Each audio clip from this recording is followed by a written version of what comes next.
பெரியவா சரணம். பெரியவா வானொலியின் மாலை நிகழ்ச்சிகள் ஆரம்பமாகின்றன. இன்றைய எமது நிகழ்ச்சிகள் நித்திய குரு பாதுகா பூஜா, ஸ்ரீ ரா கணபதி அவர்கள் எழுதிய புத்தகத்தின் ஒளிவடிவம், ஆன்மீக உரை, மகா பெரியவா மகிமை, உபன்யாசம். பெரியவா சரணம். பெரியவா சரணம்.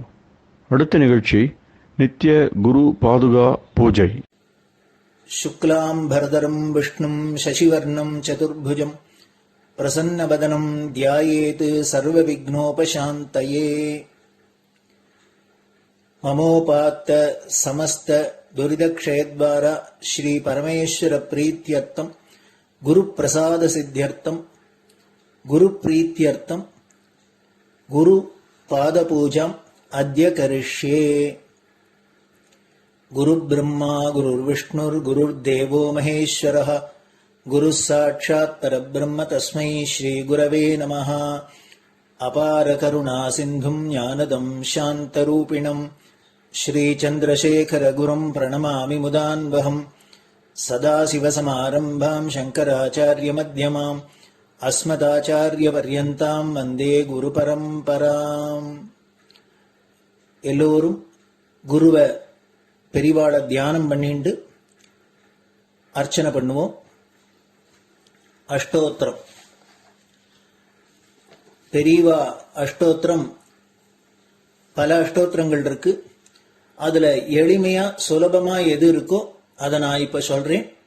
எல்லோரும் இதை கேட்டுண்டே திருப்பி சொல்ல முடிஞ்சுவா சொல்லி சொல்லி பெரிவாளுக்கு பாதத்துல ஒவ்வொரு புஷ்பத்தை அர்ச்சனை பண்ணலாம். ओम श्री कांची कामकोटि पीठाधीश्वराय नमः। श्रीमत् चंद्रशेखरेन्द्र सरस्वती गुरुभ्यो नमः। संन्यासाश्रम शिखराय नमः। काषाय दंडधारिणे नमः। सर्वपीठापहारिणे नमः। स्वामिनाथ गुरवे नमः। करुणासागराय नमः। जगदाकर्षण शक्तिमते नमः। सर्वचराचर हृदयस्थाय नमः। ओम भक्त परिपालक श्रेष्ठाय नमः। धर्म परिपालकाय नमः। श्री जयेन्द्र सरस्वत्याचार्याय नमः। श्री विजयेन्द्र सरस्वती पूजिताय नमः। शिवशक्ति स्वरूपाय नमः। भक्ताभीष्ट प्रदायकाय नमः। ब्रह्मण्य पोषकाय नमः। ब्रह्म विष्णु शिवैक्य स्वरूपाय नमः। कांची क्षेत्रवासाय नमः। कैलाश शिखरवासाय नमः। स्वधर्म परिपोषकाय नमः। चातुर्वर्ण संरक्षकाय नमः। लोकरक्षण संकल्पाय नमः। ओम ब्रह्मनिष्ठापराय नमः। सर्वपापहराय नमः। धर्मरक्षक संतुष्टाय नमः। भक्तार्पितधन स्वीकर्त्रे नमः। सर्वोपनिषत् सारज्ञाय नमः। सर्वशास्त्रगम्याय नमः। सर्वलोक पितामहाय नमः। भक्ताभीष्ट प्रदायकाय नमः। ब्रह्मण्य पोषकाय नमः। नानाविध पुष्पार्चितपताय नमः। रुद्राक्ष क्रीडधारिणे नमः। भस्मोद्दोलित विग्रहाय नमः। सर्वज्ञाय नमः। सर्वचराचर व्यापकाय नमः। अनेक शिष्य परिपालकाय नमः। मनश्चाञ्चल्य निवर्तकाय नमः। अभयहस्ताय नमः। भयापहाय नमः। यज्ञपुरुषाय नमः। यज्ञानुष्ठान रुचिप्रदाय नमः। यज्ञसम्पन्नाय नमः। यज्ञसहायकाय नमः। यज्ञफलदाय नमः।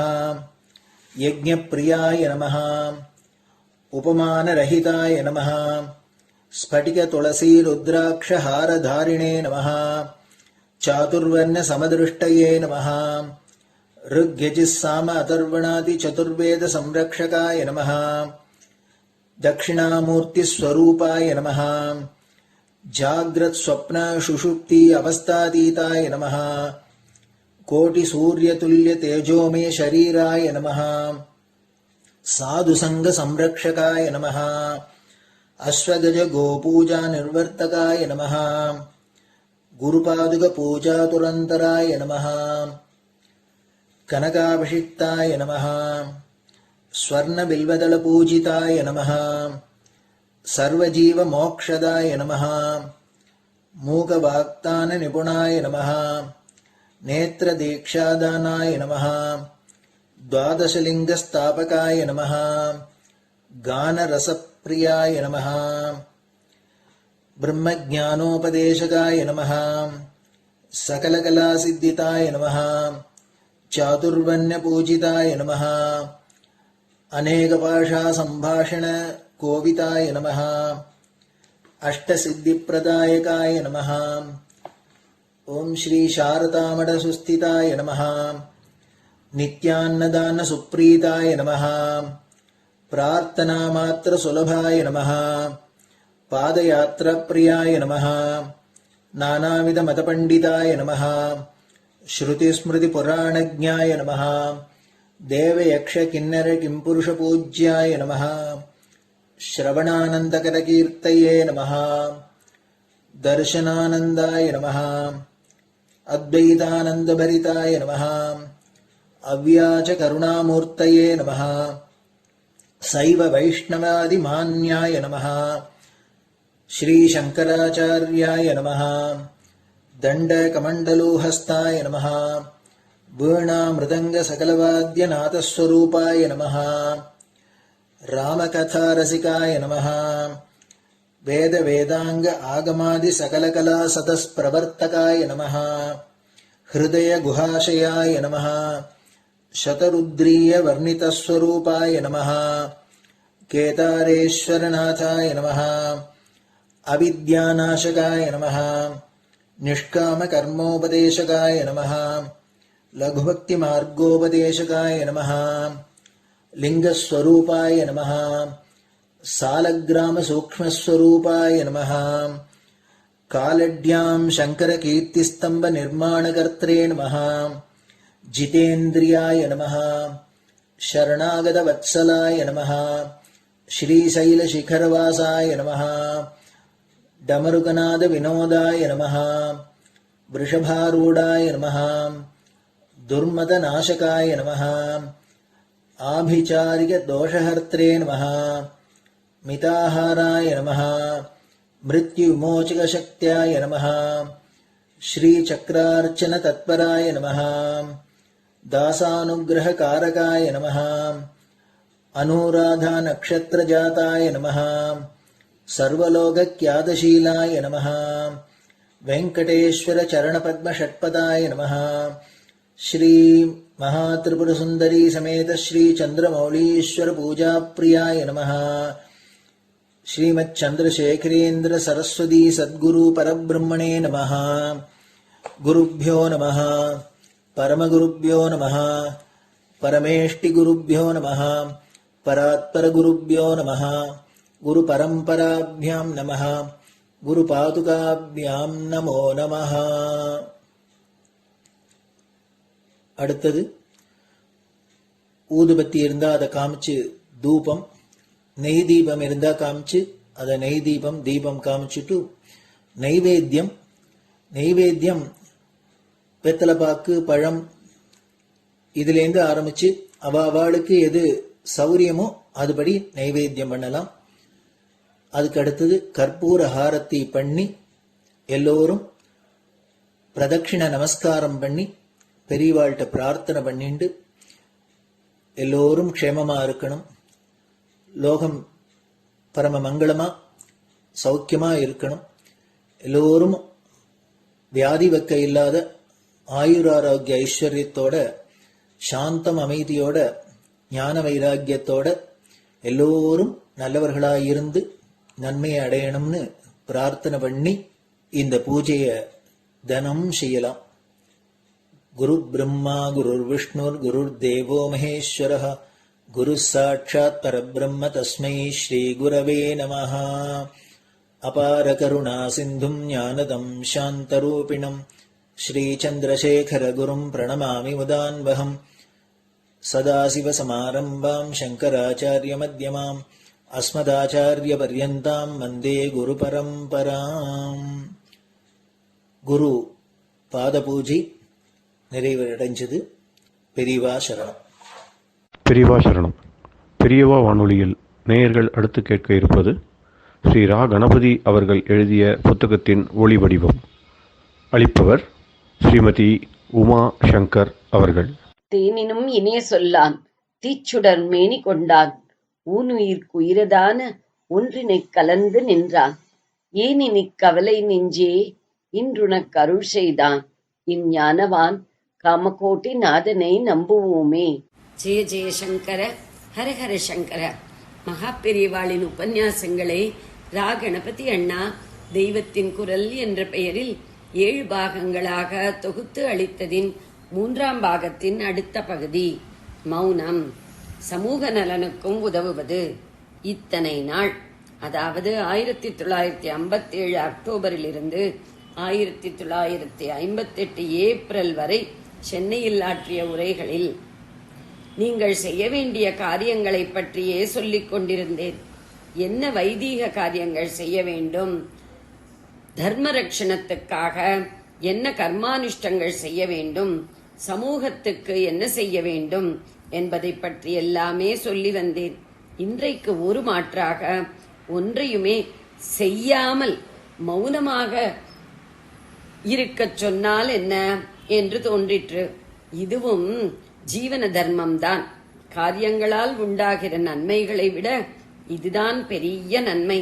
ஆத்ம சாந்தி இதில்தானே கிடைக்கிறது. சமூகத்துக்கும் இது பெரிய உபகாரம்தான். கெட்டதை பேசியும் பண்ணியும் சமூகத்தை கெடுக்காமல் இருக்கிறோம் என்பதால் மட்டுமில்லை.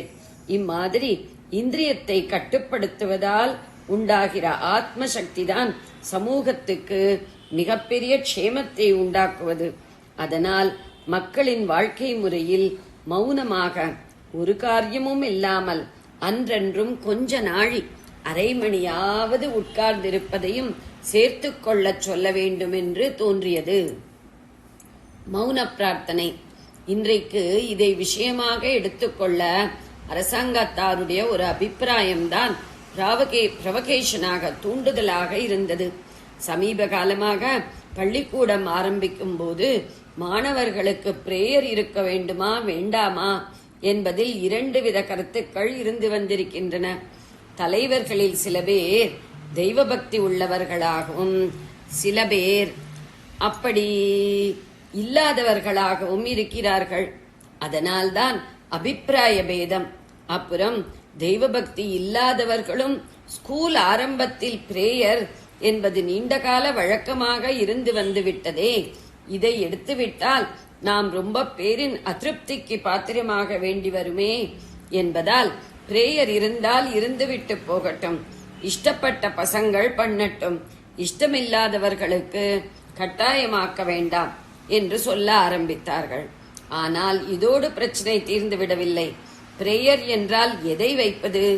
இதுவோ மதச்சார்பில்லாத செக்யூலர் அரசாங்கம். அநேக மதங்களைச் சேர்ந்த பசங்கள் சேர்ந்து படிக்கும்போது எந்த ஒரு மதத்தின் பிரார்த்தனையை மட்டும் வைத்தாலும் தப்பாகிவிடுமே என்று யோசித்தார்கள். முடிவாக இப்போது பசங்கள் எல்லாரும் பாடங்கள் ஆரம்பிப்பதற்கு முன்னால் 2 நிமிஷமோ 3 நிமிஷமோ மௌனமாக பிரார்த்தனை பண்ணிக் கொள்ளட்டும் என்று தீர்மானம் பண்ணியிருக்கிறார்கள். சின்ன குழந்தைகளுக்கே இப்படி மௌனத்தை அவர்கள் சொல்வதால் நாமும் தான் பெரிய குழந்தைகளுக்கும் மௌனத்தை பற்றி சொல்லலாமே என்று தோன்றிற்று. அவர்கள் மட்டும்தான் மாணவர்களா என்ன? நீங்கள், நான் எல்லோரும் மாணவர்கள்தான். லோகம் என்கிற இந்த பெரிய ஸ்கூலில் வாழ்நாள் பூராவும் விஷயங்களை தெரிந்து கொள்ள வேண்டிய வித்தியார்த்திகளாகத்தான் நாம் எல்லோருமே இருக்கிறோம். இன்றைக்கு நீங்கள் கற்றுக்கொண்டது மௌன வித்யை. மௌனம் என்பது ஞான வரம்பு என்று பிரம்ம வித்யாகவே அதை சொல்லி இருக்கிறது. ஜன்மா எடுத்ததற்கு இந்த ஜன்மாவில் நாம் என்னென்ன செய்ய வேண்டும் என்று தெரிந்து கொள்ள வேண்டியது எவ்வளவு அவசியமோ அவ்வளவு அவசியம் ஒன்றுமே செய்யாமல், பேசாமல், நினைக்காமல் இருக்க வேண்டுமென்று தெரிந்து கொள்வதும் ஆகும். மனஸ் போகிறபடியெல்லாம் நினைப்பது, வாயில் வந்தபடியெல்லாம் பேசுவது என்றால் பிற்பாடு ஜன்மாவின் பலனையே அடையவில்லை என்று துக்கப்படும்படி ஆகும். அதனால்தான் மனசை அடக்கி மௌனமாயிருக்க வேண்டும் என்று தெரிந்து கொள்வதே. அப்படி செய்வது அப்புறம் இருக்கட்டும், முதலில் தெரிந்து கொள்வதே உங்களுக்கு ஒரு வித்யாலாபம் என்று நினைத்து சொன்னேன். நான் கற்ற பாடம். மெட்ராஸுக்கு வந்ததில் நானும் ஒரு பாடம் கற்றுக்கொண்டேன். மௌனத்தால் கிடைக்கிற சாந்த சௌக்கியம் சாஸ்வதமாக நிலைத்து நிற்பது. அதாவது எத்தனை கஷ்டத்துக்கு நடுவிலும் கஷ்டம் தெரியாமல் ஆனந்தமாக இருக்கும்படி பண்ணுவது என்று சொல்கிறார்கள். கஷ்டமே இல்லாமல் இருக்க வேண்டும் என்றால் முடியாது. கஷ்டம் இருக்கத்தான் வேண்டும். அப்போதுதான் கர்மா கழியும். ஆனாலும் அது கஷ்டமாக தெரியக்கூடாது. ஒரே ஒரு ஐட்டத்திலாவது இதை நான் தெரிந்து கொண்டதற்கு மெட்ராஸ் வாசம் சகாயம் பண்ணி இருக்கிறது. இங்கே பூஜை பார்க்க வேண்டும் என்பதற்காக நீங்கள் எல்லாம் பக்தியோடு கும்பலில் நெறிந்து கஷ்டப்பட்டு கொண்டு மணிக்கணக்காக காத்து கொண்டிருக்கிறீர்கள். பூஜை பார்க்கிற போது இத்தனை கஷ்டமும் மறந்து உற்சாகம் உண்டாகி விடுகிறது. அந்த உணர்ச்சி வேகத்தில் அவரும் பாட்டு, பாராயணம், பஜனை என்று ஆனந்தமாக ஆரம்பித்து விடுகிறீர்கள். மற்றவர்களுக்கும் இது நல்லதுதானே என்ற நல்லெண்ணத்தில் தான் இப்படி செய்கிறீர்கள்.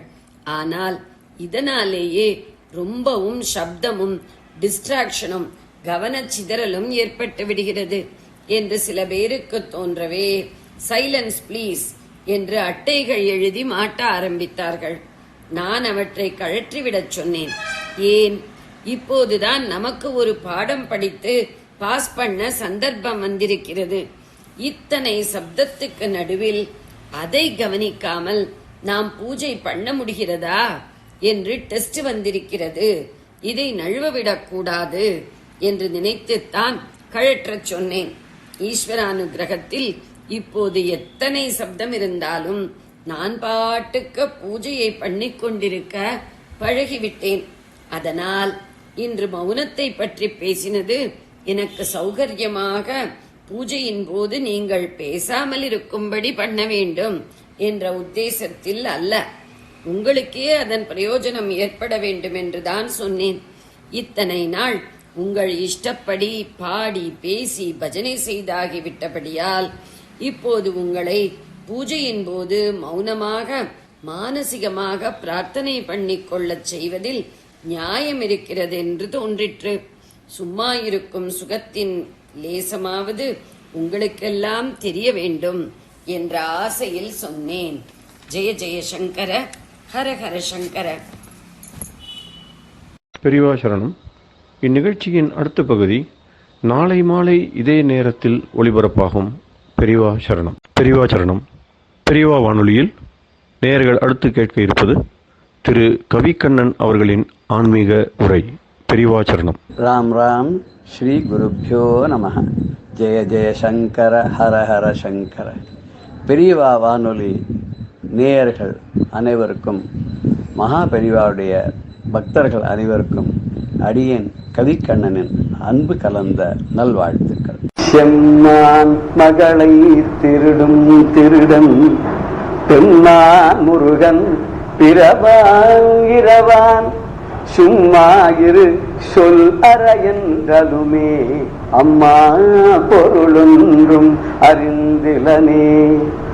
செம்மான் மகளை திருடும் திருடன் பெம்மான் முருகன் இறவான் இறவான் சும்மாயிரு சொல் அற என்றலுமே அம்மா பொருளொன்றும் அறிந்தலேன். பொருளொன்றும் அறிந்தலேன், ஒரு பொருள் புரியலேன் அப்படி எடுத்துக்கலாம். பொருள் ஒன்றும் அறிந்தலேன்னு வேற எந்த ஒரு பொருளையும் நான் அறியவில்லை. எல்லா இடத்துலையும் பார்க்கிறேன். இதை முதல்ல நம்ம பார்க்கிறோம். எல்லா இடத்துலையும் அவனுடைய அருளை நம்ம பார்த்துட்டோம்னு சொன்னாக்க எல்லாமே அவனாவே தெரிவன். இந்த உலகமே தெரியாது. இந்த உலகத்தையும் நம்ம ஆண்டுடலாம், வினை பயனெல்லாம் நம்ம மீண்டு வந்துடலாம் சொன்ன மாதிரி இதுல அவர் என்ன சொன்னா, அம்மா பொருளொன்றும் அறிந்தலேன். அம்மான அப்பப்பா அப்படின்னு சொல்ல முடியும். அதான் ஒரு ஆச்சரியத்தினால சொல்றது. அம்மாங்கிறது வந்து அம்மாவை அட்ரஸ் பண்ணி சொல்லல இந்த இடத்துல. அம்மான்னு சொல்லும் போது அம்மா அடே அப்பா அப்படின்னு சொல்ல முடியும். என்ன ஆச்சரியம், சித்திரம்ங்கிற முடியும். அது மாதிரி என்ன விசித்திரமா இருக்க, ரொம்ப அதிசயமா இருக்க அம்மா. பொருள் ஒன்றும் அறிந்தலைன்னு சாதாரணமா சொன்ன பொருள் ஒன்றும் அறிந்தலைன்னு ஒண்ணுமே புரியலையே விளங்கலையேன்னு எடுத்துக்கலாம். பொருள் ஒன்றும் அறிந்தலைன்னு இதை தவிர ஒண்ணுமே தெரியல. அந்த பரமாத்மாவை தவிர, அந்த முருகனை தவிர, அந்த சண்முகனை தவிர, அந்த சரவண பவனை தவிர, அந்த ஓம்காரை தவிர எனக்கு ஒண்ணுமே புரியலையே, அந்த தத்துவத்தை தவிர ஒண்ணுமே தெரியலையே எனக்கு. அவர் ரொம்ப ஆச்சரியமா சொல்றார். செம்மான் மகளை திருடும் திருடன் தெம்மான் முருகன் பிறவான் இரவான் சும்மா இரு சொல் அற என்றாலுமே அம்மா பொருள் ஒன்று மறிந்தலனே அப்படின்ற பாடல வரும்போது செம்மான் மகளை திருடும் திருடன். செம்மான் மகள், செம்மையான சிவந்த நிறமுடைய மானுடைய மகள். அப்படி மானுக்கு பிறந்தவள் அப்படின்னு ஒரு சித்தாந்தம் இருக்கு. வள்ளி வந்து ஒரு மானுக்கு பிறந்தாள். அது சொல்லும் போது ஏதோ ஒரு மகரிஷி மான் ரூபத்தை தபஸ் பண்ணியிருந்தார். அப்ப அவருக்கு பிறந்த குழந்தைனால மானுடைய மகள். மானுக்கு பிறந்தாலும் கூட அவர் உள்ள இருந்த அந்தராத்மா வந்து மனுஷரானால அந்த குழந்தையும் மனுஷ ரூபமாவே பிறந்தது. வள்ளிக்கொடி அப்படின்னு சொல்லக்கூடிய அதுக்கு வள்ளின்னு பேரு. வள்ளின கொடி சம்ஸ்கிருதத்துல. இங்க வள்ளின வள்ளிக்கிழங்கு, அந்த கொடி, அந்த கொடியுடைய இடையில பிறந்ததுனால அவளுக்கு வள்ளின்னு பேருன்னா, அப்படிப்பட்ட அந்த வள்ளி என்றக்கூடிய அந்த மான் ரூபத்தை தபஸ் பண்ண முனிவருடைய அந்த மகளான வள்ளியை திருடினவன். திருடும் திருடன், திருடிட்டு போன திருடன். செம்மான் இன்னொரு அர்த்தம் சொல்ற. செம்மான் அப்படின்னா பெருமான் அர்த்தம். எம்பெருமான் வரும்போது இங்க மகாவிஷ்ணு. செம்மான் செம்மையான பெருமாள். அவன் நமக்கு செழுமையை தரக்கூடியவன், நமக்கு எல்லா நல்லத்தையும் தரக்கூடிய ஸ்ரீமன் நாராயணன் அவனுடைய மகள். அந்த செம்மான் மகளை திருடும் திருடன். ஒரு கதையில சொல்லும் போது புராணத்துல அந்த முனிவருடைய வேஷத்துல வந்து தபஸ் பண்ணதே ஸ்ரீமன் நாராயணன். இப்ப நரநாராயணரா அவதாரம் பண்ணான்னு சொல்ற மாதிரி ஒரு முனிவராகவும் வந்து அவர் தபஸ் பண்ணார். மகாலட்சுமி அவருடைய மனைவியாக இன்னொரு மானாக வந்தா. அவ ரெண்டு பேருக்கும் பிறந்த குழந்தை நிமித்தமா பிறந்ததுனால இந்த குழந்தை வந்து வள்ளி. அந்த வள்ளியை முருகன் தன்னுடைய மருமானுக்கே கொடுத்தார். தங்க பிள்ளையோ இல்லையோ, அதனாலதான் முருகன் வந்து பெருமாளுக்கு மாப்பிள்ளை. மாமா ஒரு முறை, மாமனார் ஒரு முறை. இப்ப சில கதைகள்லாம் சொல்ற. எது எப்படி இருந்தாலும் வந்து இதெல்லாம் சில தத்துவங்கள் நம்ம புரிய வைக்கிறதா கதைகளா சொல்ற. அப்படிப்பட்ட அந்த பரமாத்மாவுடைய மகளான வள்ளியை திருடக்கூடிய திருடன். இவன் எப்பேற்பட்ட திருடன்? பக்கா திருடன். எல்லாரும் திருடின்னு போவா, எதையாவது பொருளை திருடின்னு போவா. இவன் இந்த புறத்திய மதம் திருடலையாம், நம்முடைய மனசையும் திருடலாம். அடியாருடைய மனதையும் திருடக்கூடியவன். உள்ளம் கவர் கல்வன் ஞானசம்பந்த பெருமான் சொல்லும் போது உள்ளம் கவர் கல்வன், என்னுடைய உள்ளத்தை மனசை திருடி விட்ட திருடன் அப்படின்னு. இப்ப சாதாரண ஒரு திருடன் இந்த மாதிரி ஒரு பொருள் போச்சுன்னு வச்சுக்கோ, மனசுக்கு ரொம்ப கஷ்டமா இருக்கும், துக்கமா இருக்கும். ஆனா இதே மனசை திருடின்னு போறாங்க பகவான், அப்ப நம்ம துக்கப்படுறது இல்லை. ஏன்னா மனசு அவன்கிட்ட ஐக்கியமா இருந்து சதாசரமான அவனுடைய சிந்தனை இருக்க, மனசுக்குள்ள அவன் இருக்கான். அப்படிங்கும்போது சந்தோஷமா இருக்கு. கட்டங்கள்லாம் விளைவுப்படுது, மாயத்திரைகள்லாம் விளைவிடுது, மனசு அப்படியே லைட்டா விடுது, சந்தோஷமா இருக்காது. எப்படி சொல்றதுன்னு தெரியல. தாத்தால ரொம்ப சந்தோஷமா இருந்தது. நாராயணியம் படிச்சேன், பகவத்கீதை படிச்சேன், கந்தரவதி படிச்சேன், விஷ்ணு சாஸ்திரம் படிச்சேன் சொல்லிட்டே இருக்கோம். அவ்வளவு டைம் இருந்தது சார். ஆனா மனசு ஏதோ ரொம்ப லைட்டா சந்தோஷமா இருந்தது. ஒரு கோயில் கூட போயிட்டு வந்து ஒரு அபிஷேகம்லாம் பார்த்தோம். அப்படி ஒரு சந்தோஷமா நிலை கொடுக்கான மலசர்கள் கல்மஷங்கள்லாம் அவன் திருடிட்ட போது அவன் வந்து பெரிய திருடன். இந்த வள்ளி நாச்சி அப்படிங்கிற வந்து ஆத்மாக்கு உபமானமா சொல்ற. அந்த வள்ளியை இந்த ஐம்புலன்கள் ஆகிய சகோதரர்கள், மனசுக்கு ஐம்புலன்களை சகோதரர்கள், அதுதான் பாவத்தை பண்ண வைக்க. அதுல இருந்து அடைப்படாத அவன் திருடின்னு போயிட்டான். இது ஒரு சித்தாந்தம் சொல்ல. இந்த மனசுங்கிற அந்த மனசுங்கிற வள்ளியை பஞ்ச இந்திரியங்கள் கூடிய இந்த சகோதரர்கள்லாம் காப்பாத்தின்னு இருக்கலாம். இவாத்திட்டேந்து வந்து காப்பாத்தி அந்த மனசை திருடின்னு போயிட்டா அப்படின்னா. பேர்பட்ட திருடன்னர் பாம்பனடிகள் பாடும்போது முருகனை பார்த்து சொல்றார், கோ தயிர் வெண்ணெய் திருடன் மால் மருகான். கோன்னா பசு, பசுடைய தயிர் வெண்ணெய், கோ தயிர் வெண்ணெய். கோன்னா கோ, கோ இங்க கோன் தமிழ். அந்த பால் வெண்ணெய் நெய் இதெல்லாம் திருடினானே அந்த திருடன் யார் அப்படின்னா கிருஷ்ணன். அந்த திருமானுடைய மருகான். அவனை பார்த்து கூப்பிட்டு சொல்ற, முருகா உங்க மாமா இவ்வளவு பெரிய திருடன். ரெட்டைக்குள்ள கூட நான் பார்த்துக்க முடியாது. தம்பியோ பெண் திருடி, தாயுடன் பிறந்த பம்பனோ நெய் திருடன் மாமாயன். இங்க மாயனான கிருஷ்ணன் என்ன பண்ணா, பசும் பால் வெண்ணெய் தயிர் எல்லாம் தேடினான். முருகா, நிறைய பூத்திருடன் தன் மதலாய் அப்படின்னு, மதலாய்னா பிள்ளையன், யாரோட பிள்ளை அப்படின்னா நிறைய பூத்திருடனும் அதுதான். நிறையன்னா ரொம்ப அரியன்னு அர்த்தம். இங்க ஒரு கதை இருக்கு. இதெல்லாம் கதைகள்ல வர, புராணத்துல வர சில விஷயங்கள்லாம் எப்படின்னு நம்ம அப்படியே பார்க்க கூடாது. இதை நமக்கு ஏதோ தத்துவத்தை விளக்கத்துக்காக சொன்ன கதைகள் தான். இப்படி கூட இருக்குமா சார்? இது என்ன பைத்தியக்காரத்தனமா இருக்கா? விஷ்ணு போய் சிவன் காலில் வந்தாரா, சிவன் போய் விஷ்ணு காலில் வந்தாரா, 3 பேரும் போய் அம்பாள்கா, இதெல்லாம் பைத்தியக்கார, இதெல்லாம் தத்துவங்கள், நமக்கு புரியாது. அந்த தத்துவங்களை சொல்லும் போது இந்த ரூபங்களை கொடுத்திருக்கா. சுதர்சன சக்கரம் வேணும் பெருமாளுக்கு. அந்த சுதர்சன சக்கரத்தை கிரியேட் பண்ணுவார் சிவபெருமான். இது எப்படி வாங்குறதுன்னு பார்த்தா, எப்பவுமே பரமேஸ்வரனுக்கு எது பிரீத்தின்னு, ஸ்தோத்திரம் பண்ணா பிரீத்தி, அபிஷேகம் பண்ணா பிரீத்தி, குழுமே அங்க என்ன கேட்டாலும் ஸ்தோத்திரம் பண்ணி பூஜை பண்ணும். இவர் என்ன பண்ணா, திருவிழி மழலைன்னு ஒரு ஊர், திருவிழி மழலை, திருவிழி மழலைன்னு ஆயிடுச்சு, தஞ்சாவூர் பக்கத்தில் இருக்கிறது. அங்க தபஸ் பண்ணார் மகாவிஷ்ணு. என்ன தபஸ் பண்ணார் அப்படின்னு கேட்டா, 1000 புஷ்பங்கள் எடுத்து, அரவிந்த புஷ்பங்கள், தாமரை புஷ்பங்கள் 1000 புஷ்பங்கள் வச்சுட்டு பரமேஸ்வரன் ஒரு நாமமா சொல்லி அர்ச்சனை பண்றது. இந்த அர்ச்சனை பண்ணிட்டு எதுக்குன்னா, கடைசியில பரமேஸ்வரன் முன்னாடி என்ன ஒண்ணு கேட்பா, இதை கொடுத்துடு அப்படின்னு கேட்கலாம். ஒரு வரம் கேட்கறதுக்கு ரொம்ப சாமர்த்தியமா இருக்க, இதை கொடுத்துடும், உடனே கொடுத்துருவாரு, என்ன கேட்டாலும் கொடுத்துருவாரு. தபஸ் பார்த்தார் பரமேஸ்வரன். நிஜமாவே தான் தபஸ். இவர் கபட வேஷத்தாரி, எல்லாரும் ஏதோ ஒரு வம்பு பண்ணி மாட்டி விட்டு ஏமாத்தி ஏதோ பண்ணிட்டு இருப்பான். நம்மளே ஏதாவது பண்ணானா பார்க்கணும். என்ன பண்ணானா பரமேஸ்வரன் நைஸாக ஒரு பூ எடுத்துன்னு போயிட்டார். ஒரு எலி ரூபமா ஒரு பூ எடுத்துன்னு போயிட்டார். பூ அர்ச்சனை பண்ணே வந்தா 999 நாமாவளிக்கு தான் புஷ்பம் தான், 1000வது நாமாவளிக்கு புஷ்பம் இல்லையா. உடனே சுவாமி என்ன பண்ணாராம் மகாவிஷ்ணு, கொஞ்சம் கூட யோசனையே பண்ணியான். அரவிந்த தலாய தாட்சன் இல்லையா, அவன் தன்னுடைய கண்ணையே ஒரு கண்ணை எடுத்துட்டாரான். கண்ணப்பனுக்கு முன்னாடி நடந்த கதை. ஒரு கண்ணை அப்படியே எடுத்து, பத்மலோச்சனன் தன்னுடைய கண்ணையே எடுத்து பகவானுக்கு அர்ப்பணம் பண்ணிட்டாரான். அப்ப பண்ண உடனே இதுக்கு அந்த சுவாமி கோயில போய் பார்த்தா, சிவபெருமானுடைய பாத்திரத்தை ஒரு கண் மாதிரி இருக்கும். இந்த பரமேஸ்வரனுடைய கல்ல மகாவிஷ்ணு, அதாவது எவ்வளவு பெரிய தியாகத்தை பண்றதுக்கு அவனுக்கு முன்னோடியா இருந்து காமிச்சிருக்கா. அப்பேற்பட்ட மகாவிஷ்ணுடைய கண்ணை கூட எடுக்கிறதுக்கு அவர் தயாரா இருந்தாராம். ஒரு கண்ணை எடுத்து கொடுக்கணும், எவ்வளவு பெரிய சமாதானம் இல்லையோ. அந்த கண்ணை கொடுக்கறது அந்த இடத்துல, அந்த சிவபெருமானுடைய காலில் பார்த்தோம்னா அந்த கண் அங்க இருக்கும். இப்படி இவர் என்ன பூவை திடீர்னு போயிட்டார். அந்த பூ ஒண்ணு குறைஞ்சதுனால்தான் மகாவிஷ்ணு தன்னுடைய கண்ணையே எடுத்து அற்புதம் பண்ணா. சந்தோஷம் அடைஞ்சாரம் சிவபெருமான். என்ன வேணும் கேட்டா, சுதர்சனத்தை கூடுனா சுதர்சனை கொடுத்தார். இந்த பின்னாடி அது பழைய கதைகள் நிறைய வித்தாந்தங்கள் மகாபெரிவாதம் ரொம்ப அழகா ஒரு நாள் முழுக்க சொல்லிருக்காங்க. இது அதுக்கப்புறம் இந்த வித்தாந்தங்கள் சுதர்சன சக்கரத்தை இவர் பிள்ளையார் எடுத்து விட்டார். அப்புறம் அவர்கிட்ட எப்படி வாங்கிட்டார் கதையா ரொம்ப நல்லா இருக்கும். அது அவர் சொல்லி கேட்கறதா தனி அழகுது. அப்படி சொல்லியிருக்கார். இப்படி பூவை திருடினா அப்பேற்பட்டவனுடைய பிள்ளை ஏனர். முதல்ல வெண்ண திருடனுடைய மருகன், அடுத்து பூ திருடன் இருக்கான அவனுடைய பிள்ளை அப்படின்னார். பொங்கு புற கோத்திரத்தோர் பெண் திருடி. நீ என்ன அப்படின்னு கேட்டா, நீ ரொம்ப யோக்கியமா? உங்க மாமா நெய் வெண்ண திருடினா, அவங்க அப்பா பூவை திருடினா, நீ பெண்ணையே திருடின. குரத்தியுடைய கோத்திரம், குறவர்களுடைய கோத்திரத்துல அந்த வம்சத்துல பிறந்தவன். அந்த குரத்தியாக அவத்தான்னா முனிவருக்கு பிறந்தாலும் காட்டுல போட்டு போயிட்டாவ. இவன் அந்த ராஜா வேடர்கள் ராஜா வளர்த்தான். அந்த அவனுடைய அந்த கோத்திரத்துல இந்த பெண்ணை திருடிட்டு போயிட்டேன். இந்த வள்ளியை தேடி கொண்டாய், இத்தனைலாம் பண்ணுங்களாப்பா. என் போதம் உண்டு திருட தெரியாது. என்னுடைய பாப்பங்கள், என்னுடைய வினைகள், என்னுடைய கஷ்டங்கள், என்னுடைய நஷ்டங்கள், என்னுடைய மாயை, இதை திருடத்துக்கு உனக்கு வக்கீல் யான்னு கேட்கறது. ஏன்னா தைரியம் ஒண்ணும் தெரியல. முருகனை பார்த்து கேட்கணும்னு இன்னும் மோசமாவே திட்டப்படுறேன். இதுல அனுபவத்திலே நம்ம பார்க்க போறோம். நன்னாரு க்ஷேமாரு நீ அப்படின்னு சொல்ல போறேன். அவளால் தான் சொல்ல முடியும், நம்மளால சொல்ல முடியாது. இவ்வளவு பாடாப்படுத்துற நன்னாரு க்ஷேமாரு நீ நன்னா. நம்ம சில பெரியவாதான் ரொம்ப துக்கப்பட்டான்னு சொல்லுவோம், க்ஷேமார் நீ நன்னார் அப்படின்னு சொல்ல முடியாது. அது வாழ்த்து கிடையாது, மனசு துக்கப்பட்டு சொல்றாரு. அது மாதிரி சொல்ல போறாரு. இங்க இத்தனைலாம் பண்ணீங்களாப்பா, என்னுடைய மதத்தை திருட முடியாதா? என்னுடைய பாப்பா வினைகள்லாம் திருட மோட்சத்தை கொடுக்கும். இதுக்கு உனக்கு தெம்பு கிடையாதா? அருள் பண்ணதுக்கு உனக்கு கெப்பாசிட்டி இல்லையான்ற மாதிரி கேட்கிறார். இது இன்னொருத்தர் சொல்ற, மைத்துனோ நெய் திருடன்.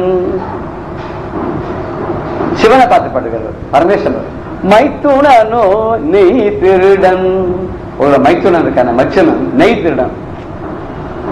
மாமையில் ஏறி வரும் புத்திரனோ பெண் திருடி. ஒரு பெரிய மயில் மேல ஏறி வரானே உன் பிள்ளை, அவன் ரொம்ப யோக்கியம்னா அவனும் பெண் திருடி. அவர் சொன்ன கோத்திரத்துக்குள்ள குணம்னார். அது மாதிரி இவருக்கு சொல்லும் போது, மைத்துனனோ நெய் திருடன், மாமையில் ஏறி வரும் புத்திரனோ பெண் திருடி. உன்னோட பிள்ளை இருக்கானே அவன் பெண்ணை திருடான். முத்திரை சூடி வரும் ஏ பித்தா நீ மலர் திருடி. அழகா தலையில சந்திரகலை சூடி கொண்டு வரியே, ரொம்ப நல்ல மாதிரி வேஷம் போட்டு வரியே, நீ யார் தெரியுமா? மலர் திருடி. அங்க திருவேணி மலையில வந்து பெருமாள் அபிஷேகம் அர்ச்சனை பண்ணும்போது ஒரு பூவை திருடின்னு கேட்டியா இல்லையா? சரி, இப்படி குளத்துல ஒத்தரா திருடி இருக்காள, உங்களோட வசதியான ஒருத்தர் ஒரு திருடி, அவ்வளவு சொல்ல போறேன் பாருங்க. என்ன சொன்னேன்? இந்த 3 பேரையும் ஒரு திருடின்னு சொல்லிட்டு கடைசியில சொல்றார், நின் மலையாயன் புத்தியோடு சொல் செல்வம் புவிதனில் கரந்தாளே. உன்னுடைய மனையாள் இருக்கல பார்வதி உடம்புல பாதியா உட்காந்துக்கல, அவ என்ன திருடினா தெரியுமா? என் புத்தியோடு சொல் செயல் செல்வம், செயல் செல்வம் இல்லைங்க செயல், என் புத்தியோடு சொல் செயல் மனோ வாக்காய், இந்த 3ஐயும் திருடிவிட்டாலாம். புவிதனில் கரந்தாவாரேன்னு, இந்த பூலோகத்தை இந்த 3ஐயும் திருடிவிட்டா. இந்த 3ஐயும் திருடிட்டான்னு என்ன அர்த்தம்? அம்பாள் இந்த 3ஐயும் சுத்தமா கேட்டான். இதற்காக கல்மஷங்கள்லாம் திருடிட்டா. உன்னோட மச்சனை நெய் திருடுறான், உன் பிள்ளை வந்து பெண் திருடினான், நீ வந்து பூவை திருடிவிட்ட.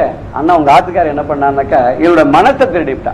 இந்த மனத்தை சுத்தமா திருடுறதுக்கு என்ன பண்ணா, அதுக்கு முன்னாடி இந்த புத்தி செயல் இதெல்லாத்தையும் அந்த கருத்தை எல்லாத்தையும் சுத்தமா பண்ணி திருடிவிட்டா.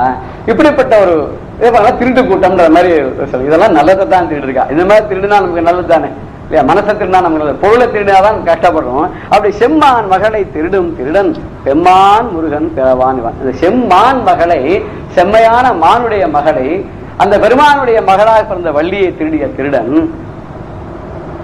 பெம்மான் முருகன், அவன் பெருமான். பெருமான் சொல்ற 2 பேர் தான் சொல்றோம். பெருமாள் விஷ்ணு, பெருமான் பெம்மான் அப்படின்னா சிவனை சொல்றோம். முருகனையும் பெம்மான், அவன் 5 முகம், இவன் 6 முகம் இல்லையா? அதோட ஒண்ணு ஜாஸ்தியாவே வந்திருக்கானே, அதனால இவனுக்கு ஒரு இது ஜாஸ்தி. பார்வதியும் சேர்ந்து 6 முகம், 5 முகம் பரமேஸ்வரனா, 6வது முகம் பார்வதியா. இந்த 6 சேர்ந்து அம்சமா வந்ததுதான். இது போற அவரு கையில வேல் வேற சக்தி தரம். அதான் பெரிய நிஜமாவே பெம்மான் தான் அப்படின்னா. அந்த பெம்மான் பிறவான் இரவான், அவனுக்கு பிறப்பும் கிடையாது இறப்பும் கிடையாது. அவன் பிறக்கிறதும் இல்லை இறக்கிறதும் இல்லை. எதையுமே ஒருத்தர் கொடுக்கணும்னா அவட்ட இருந்தா தான் கொடுக்க முடியும். இன்றும் பிறவாதவன் இரவாதவன் நமக்கு பிறப்பையும் இறப்பையும் இல்லாத ஒரு முக்தியை தர முடியும். இல்லாதவனை போய் கேட்டா எப்படி கொடுக்க முடியும் இல்லையா? இருக்கிறது தானே கொடுக்க முடியும். இவங்கிட்ட இருக்கு, ஏன்னா இவனும் பிறப்பதில்லை இவனும் மறிப்பதில்லை, அது உதியா மரியான் பண்ணி சொல்ல போறார். அப்படி இறப்பதும் இல்லை பிறப்பதும் இல்லை, அப்பேற்பட்ட பெம்மான். அவன் என்ன சொன்னான் அப்படின்னு கேட்டா, இவர் போய் கேட்டார், உங்களோட அருளை கொடு அப்படின்னு கேட்டார். அவ அருள் கொடுக்குறேன், முதல்ல நம்ம பாட்டில் பார்த்தோம்னா பொருள் என்று அறியேன் கை முதல்ல காமிச்சு சிரிச்சார். கை காமிச்சோன்னா நமக்கு ஒரு 4-5 நமக்கு தெரிஞ்ச ஒரு சிற்றறிவுக்கு எட்டிய மாதிரி ஒரு 5-6 காரணத்தை சொல்லி இதான் சொல்றியா, நீ இதைத்தான் சொல்றியா நம்ம கேட்டோம். இவர் என்னன்னா ஒரு படி மேலேயே போயிட்டார். ஒன்ன தவிர ஒண்ணுமே தெரியலன்ற லெவலுக்கு அவர் போயிட்டார். சும்மா இரு, சும்மா சைலண்டா இரு, சும்மா சைலண்டா இரு, இந்த மோன நிலைக்கு போகணும். சும்மா இருன்னாக்க மனதை அடக்கணும், இந்திரியங்களை அடக்கணும், எல்லாத்துக்கும் ஒரு ரெஸ்ட கொடுத்துட்டு இது எதுலையுமே ஈடுபாடு இல்லாத ஒரு சைலண்டான நிலைக்கு போயிட்டோன்னு அப்ப மனம் தானா அடங்கும், உள்ளம் ஒடுங்கி மனம் அடங்கி சித்தம் அடங்கி புத்தி அடங்கி இந்த கரணங்கள் எல்லாம் அடங்கி அப்ப இருக்கும்போது ஏகாந்தமா இருக்கும்போது எந்த சிந்தனையும் இல்லை. இந்த யோகால சொல்லி தரும்போது பிராணிக் யோகான்னு ஒண்ணு சொல்லி தருவா, பிராணிக் ஹீலிங், ரேக்கி ஹீலிங்லாம் வரும்போது சைலண்ட் மெடிடேஷன் சொல்லுவா. இன்னொன்று வந்து தாட்லெஸ் மெடிடேஷன் ஒன்று சொல்லி தருவா. அது ஒரு நிமிஷம் அப்படி உட்காந்துட்டோம்னா எந்த தாட்டும் வரக்கூடாது மைண்ட்ல, அந்த இதுக்கு போகணும் அப்படின்னு சொல்லுவா. அது கொஞ்சம் கஷ்டம். குறைஞ்சபட்சம் 1 வருஷம் 2 வருஷம் பிராக்டிஸ் பண்ணா ஏதோ கொஞ்சம் வர மாதிரி தெரியும். அது கூட வராது, வர மாதிரி ஏதோ வாசப்பக்கம் வர மாதிரி இருக்கும். அப்படி வந்துருத்துன்னு வச்சுக்கோங்க, அந்த தாட்லெஸ் அந்த ஸ்டேஜ் வந்துருத்துன்னா உள்ள ஒண்ணுமே எங்கேருந்து வருத்தம் வரப்போறது, வருத்தம்ங்கிற ஒரு ஃபீலிங் ஒரு தாட் அது கூட வந்து உள்ள வரது இடமே கொடுக்காத கதவை மூடிட்டோம்னு வச்சுக்கோங்க, அது எங்கேருந்து உள்ள வரும், வராது, சுத்தமா தொடச்சிட்டோம். அது அப்படியே ஒரு சைலண்டான நிலை, அந்த மோன நிலை. மௌனம் நம்ம சம்ஸ்கிருதம் சொல்ல, இந்த மோன நிலைங்கிற சும்மா இருந்த ஒரு மோன நிலை கடைபிடினார். சும்மா இரு சொல் அற, சும்மா இரு அப்படின்னு சொன்னா சரி வெறுமை உட்கார்ந்து சொல் அற, பேச்சை விட்டுடும். எங்கேயுமே பார்த்தோம்னா யாகாவாராயினும் நாகாட்ச காவாக்கால் ஷோகாப்பர் சொல்லிடுக்கப்பட்டு, யாகாவாராயினும் நாகாக்கன் வாயை வச்சு சும்மா இருக்க மாட்டாங்க. எதையா சொல்லிவிடுறோம், சொல்லினா அது எங்கேயோ 6 மாசம் கழிச்சு கோட் பண்றான். அப்படி சொன்னாராமே இப்படி சொன்னாராம், இன்னொன்னு அவ சொன்னதை விட இவ சொன்னாலும் போய் சொல்லிக் கொடுக்குறாதான். உங்களை பத்தி அவ இப்படி சொன்னாலே அதை நம்பிட்டு சில பேர் ஆக்டம் பண்ணுவா. ஓ அப்படி அவன் சொல்லியிருப்பான், ஏன்னா சொல்லக்கூடியவன் தான் அப்படின்னு நாமளே ஒரு ஜட்மெண்ட் வேற கொடுத்துறோம். அது ஏன் இந்த அடக்கிட்டோம்னு வச்சுக்க, வாயை பரமாச்சாரா நமக்கு அப்படி காமிச்சார். 30 வருஷம் மௌனம்னா சாதாரண மௌனம் இல்ல, காஷ்ட மௌனம். எப்பேற்பட்ட மகானுபார் எதிர்க்க வந்தாலும், பிரதம மந்திரியே வந்தாலும் சரி, வெளிநாட்டு தூதர் வந்தாலும் சரி, ஒரு மகாராஜா வந்தாலும் சரி, யதீஸ்வரன் வந்தாலும் சரி, அங்கேயும் மௌனம். அந்த மௌனத்தை கடைபிடிச்சதுனால அவர் எப்படிப்பட்ட ஒரு பெரிய மகா சுவாமிகள் சொல்ற அளவுக்கு அவர் வந்தாரோ இல்லையோ, 5 நிமிஷம் கூட இருக்கு. அப்படிப்பட்ட மோன நிலைக்கு போயிட்டோம் அப்படின்னு சொன்னா சும்மா இரு சொல்லார. இதுல வாரியார் சொல்லும் போது இன்னொரு அர்த்தம் சொன்னார், சும்மா இரு சொல்லார. 2 விதமா எல்லாம் பேசாத, மனசுல ஒண்ணு வச்சுட்டு வெளியில ஒண்ணு பேசாத. நம்ம பாதியம் பண்றது அதுதானே இல்லையா? அடாடாடா உங்களை மாதிரி எங்க சார் மகானுபாவா இல்லையா நீங்க அப்படிங்கிறோம். எல்லாம் உங்களை மாதிரி யாராவது செய்ய முடியுமாங்கிறோம். உங்களை விட்டா யார் இருக்காங்கிறோம். உங்களுக்கு சமம் நீங்களே தான் அப்படிங்கிறோம். அகில லோகத்துல பார்க்க முடியாதுங்கிறோம். 12 பக்கம் போனா கஞ்ச மகாபிரபுங்கிறோம். தெரியும் சார் பண்றதுக்கெல்லாம் தெரியும் சார். எப்படி மேல வந்தாலும் எனக்கு என்ன கேளுங்க சொல்றேன், 40 வருஷம் முன்னாடி எப்படி இருந்தா தெரியுமாங்கிறோம். சோ முதல்ல எதிர பேசுறது ஒன்னா இருக்கு, எதிர ஆள் இல்லாத பேசும்போது வேற வழியா இருக்கு. பகவானே நமக்கு காரியம் ஆகணும் போது நம்ம ஸ்தோத்திரம் பண்றதுலாம் ஒரு மாதிரியா இருக்கு, காரியம் ஆனப்புறம் பேசுறதா வேற மாதிரி. எங்கேயுமே பாருங்க காரியம் முடிஞ்ச பிறகு நம்ம நினைச்சு பார்க்கறதே கிடையாது. காரியமாகும் வரை காலை பிடிப்போம், காரியம் ஆனபின் காலை பீடிப்போம். வாரியார் சொல்லும்போது பிடிப்போம் பீடிப்போம். நாம் காலை பிடிப்பதோடு நிறுத்திக் கொள்வோம், காலை பிடிக்க வேண்டாம். குழந்தையும் தெய்வமும் கொண்டாடும் இடத்துல பெரியவரெல்லாம் சொல்வார். பகவானுக்கும் கள்ளமில்லாத எண்ணங்கள் செயல்கள், குழந்தைக்கும் கள்ளமில்லாத செயல்கள். குழந்தை எவ்வளவு அளவுக்கு கொண்டாடுறோமோ அந்த அளவுக்கு அந்த குழந்தை நம்ம கிட்ட வரும். அது மாதிரி பகவானை எவ்வளவு கொண்டாடுறோமோ அந்த அளவுக்கு நெருங்கி வருவான். நம்ம 10 அடி போனா அவன் 20 அடி வருவான். நம்ம அசங்காத நின்னோன்னு அவன் வரமாட்டான். நம்ம அவனை நாடி போகணும். நம்ம கொஞ்சம் நாடி போற மாதிரி தெரிஞ்சா கூட அவன் நமக்கு தொந்தரவு பண்ணக்கூடாது, அவனே வந்துடுவான். பெரியவா சரணம். இந்நிகழ்ச்சியின் அடுத்த பகுதி நாளை மாலை இதே நேரத்தில் ஒளிபரப்பாகும். பெரியவா சரணம். பெரியவா சரணம். அடுத்த நிகழ்ச்சி மகா பெரியவா மகிமை உபன்யாசம். வழங்குபவர் பிரம்மஸ்ரீ கணேச சர்மா அவர்கள். 1917ஆம் வருஷம் இந்த கல்லூரி மாணவர்கள் ஸ்கூல்ல காலேஜில் படிக்கிற குழந்தைகளுக்கெல்லாம் என்ன ஆச்சு, ஒரு காலகட்டத்தில் இப்படி என்ன பண்ணான்னா, நம்ம மதத்துக்கும் படிப்புக்கும் சம்பந்தம் இல்லாதையே இப்படி பண்ணி பண்ணி பண்ணி பண்ணி மதத்துல உள்ள விஷயங்கள், அதுல சொன்ன சாஸ்திரங்கள்ல சொன்ன விஷயங்கள்லாம் குழந்தைகளுக்கெல்லாம் தெரியாதனாலேயே ஒரு மத நம்பிக்கை அனுஷ்டானம் இல்லாதெல்லாம் குறைஞ்சின்னு வரத்தை பார்த்துட்டு இதுக்கு ஏதான ஒரு வழி பண்ணணும் அப்படிங்கிற ஒரு தாபத்துல பெரியவா ஒரு எஸ்ஏ போட்டி ஒன்று வச்சா. இங்கிலீஷ்ல கட்டுரை எழுதுற போட்டி ஒன்று அனௌன்ஸ் பண்ணினா. இதை காலேஜில் படிக்கிற எல்லாருக்கும் அப்படின்னு நாட்டில் எல்லாரும் இதில் கலந்துக்கலாம். அவாவா இங்கிலீஷில் இது ஒரு தலைப்பு கொடுத்தா பெரியவா. இந்த தலைப்பில் அவாவாள் இங்கிலீஷில் கட்டுரை எழுதி அனுப்பணும். அப்படி அனுப்பிச்சாக்கா அதெல்லாம் பரிசீலனை பண்ணி இந்த கட்டுரை போட்டியில் எது இருக்கிறதுலையே பெஸ்ட்டோ அதில் 3 செலக்ட் பண்ணி first prize, second prize, third prize அப்படின்னு கொடுக்கறது. அதுக்கு பணம் முதலான ப்ரைஸ் எல்லாம் பெரியவா தீர்மானம் பண்ணியிருந்தா. அப்படி பண்ணினத்த அந்த கட்டுரைக்கு என்ன தலைப்பு அப்படின்னா, காலத்தின் மாறுபாடுகளை அனுசரித்து சனாதன தர்மத்தை காப்பாற்றும் முறைய எவ்விதம் நிர்ணயிக்கலாம், இதுதான் தலைப்பு. அதாவது காலத்தோட மாறுபாட்டை அனுசரித்து நம்ம சனாதன தர்மத்தை காப்பாற்றுறதுக்கு எந்தெந்த முறையை பின்பற்றலாம் அப்படின்னு இந்த ஸ்கூல்ல படிக்கிற குழந்தைகள், காலேஜில் படிக்கிற குழந்தைகளே தீர்மானம் பண்ணி சொல்லிட்டோம். அவளுக்கு என்னென்ன ஐடியா தோன்றதோ அதை கட்டுரையா எழுதி அனுப்பட்டும் அப்படின்னு. இப்படி அனுப்ப நாட்டில் பல இடங்கள்லேருந்தும் எல்லா மாணவர்களும் பல பேர் ரொம்ப ஆர்வத்தோட இதில் கலந்துண்டா. அப்படி கலந்துண்டு வர பல கட்டுரைகள்லாம் ரொம்ப அபூர்வமாக இருந்தது. அதில் 3 பிரைஸ் கிடைச்சது, கொடுக்கப்பட்டது. அதில் first prize வாங்கினவர் VR Ramachandra Dikshitar அப்படிங்கிற மாணவர். இவர் தான் பிற்காலத்தில் மெட்ராஸ் யூனிவர்சிட்டியில் பெரிய ப்ரொஃபஸராக இருந்தார். இப்படி மாணவர்களுக்கெல்லாம் ஒரு மதத்தில் ஈடுபாடு வரணும், அவளுக்கும் ஒரு ஆர்வம் வரணும் அப்படிங்கிறதுக்காக ஒரு கட்டுரை போட்டியெல்லாம் வச்சு 1917ஆம் வருஷமே ஆரம்பிச்சாச்சு பெரியவா தன்னோட காரியத்தை. அப்படி இருந்த பெரியவா சதாவதானி அஷ்டாவதானி அப்படின்லாம் சொல்கிற வழக்கம் உண்டு. அதாவது 100 கேள்வி கேட்பா அறிஞர்கள்லாம். அந்த 100 கேள்வியும் வாங்கிண்டு கிரகிச்சுண்டு 100த்துக்கும் உடனே பதில் சொல்லணும். இது சதாவதானி அப்படின்னு பேரு. அஷ்டாவதானி அப்படின்னா 8 துறையை சேர்ந்தவா சுத்தீர உட்கார்ந்துட்டு இருப்பா. எல்லோரும் ஒவ்வொருத்தரும் ஒவ்வொன்று தங்களோட துறையிலேருந்து ஒன்னொன்னு கேட்பா. உடனே அவர் அந்த வித்வான் அதுக்கு பதில் சொல்லணும். இதுதான் அஷ்டாவதானி சதாவதானின்னு பேரு. இது மாதிரி துளை எல்லாமும் பெரியவா எப்படி இருந்தா அப்படிங்கிறத பார்க்கலாம். ஒரு சமயம் பெரியவா மடத்துல இருக்கிறதே ஒரு வைஷ்ணவ சதாவதானி ஒருத்தர் வந்திருந்தார். தன்னோட வித்தியை பெரியவாளுக்கு காமிச்சு பெரியவாள்கிட்ட அனுகிரகம் வாங்கிட்டு போகணும் அப்படின்னு. பெரியவாளுக்கு தான் இதெல்லாம் ரொம்ப சந்தோஷமாச்சு. எல்லாம் அதுக்குண்டான வித்வான்கள்லாம் வந்துட்டா. எல்லாரும் அவ ஒரு துறையில சேர்ந்தவாள்லாம் கேள்வி கேட்கிறா. இந்த கேள்வி எல்லாம் ஒவ்வொருத்தருக்கு சொல்றதையே பெரியவானம்னா அந்த சதாவதானி கேட்டு அவர் தான் பதில் சொல்லணும். ஆனா பெரியவானம்னா தங்கிட்ட இருந்த ஒரு கூட இருந்தவர்கிட்ட உடனே யாரான அந்த கேள்வியை சொன்னா அதுக்கு என்ன பதில் அப்படின்னு தங்கிட்ட கூட இருந்தவர்கிட்ட குறிச்சு வச்சுக்க சொல்றது. இது ரகசியமா. இப்படி 100 கேள்வியும் கேட்கப்பட்டது. 100 கேள்விக்கும் பெரியவா தானே ரகசியமா பதில் சொல்லி தங்கிட்ட இருந்த ஒரு பாரிஷதத்தை குறிச்சு வச்சுக்க சொன்னா, இப்ப கேள்வி எல்லாம் கேட்டு முடிஞ்சோடனே அந்த வைஷ்ணவ சதாவதானி அவர் பதில் சொல்லணும் இல்லையோ, அவர் உடனே பதில் சொல்ல ஆரம்பிச்சார்.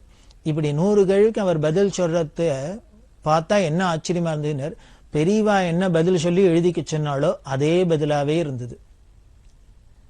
இதை பெரியவா அப்புறம் அவர் பதில் சொன்னோன்னு இதை காமிச்சா, நான் சொன்ன பதிலும் இதான், எனக்கு தெரிஞ்ச சொன்னேன் சரியா இருக்கா பாருங்கன்னா 100ம் இந்த சதாவதானி சொன்ன பதிலாவே இருந்தது.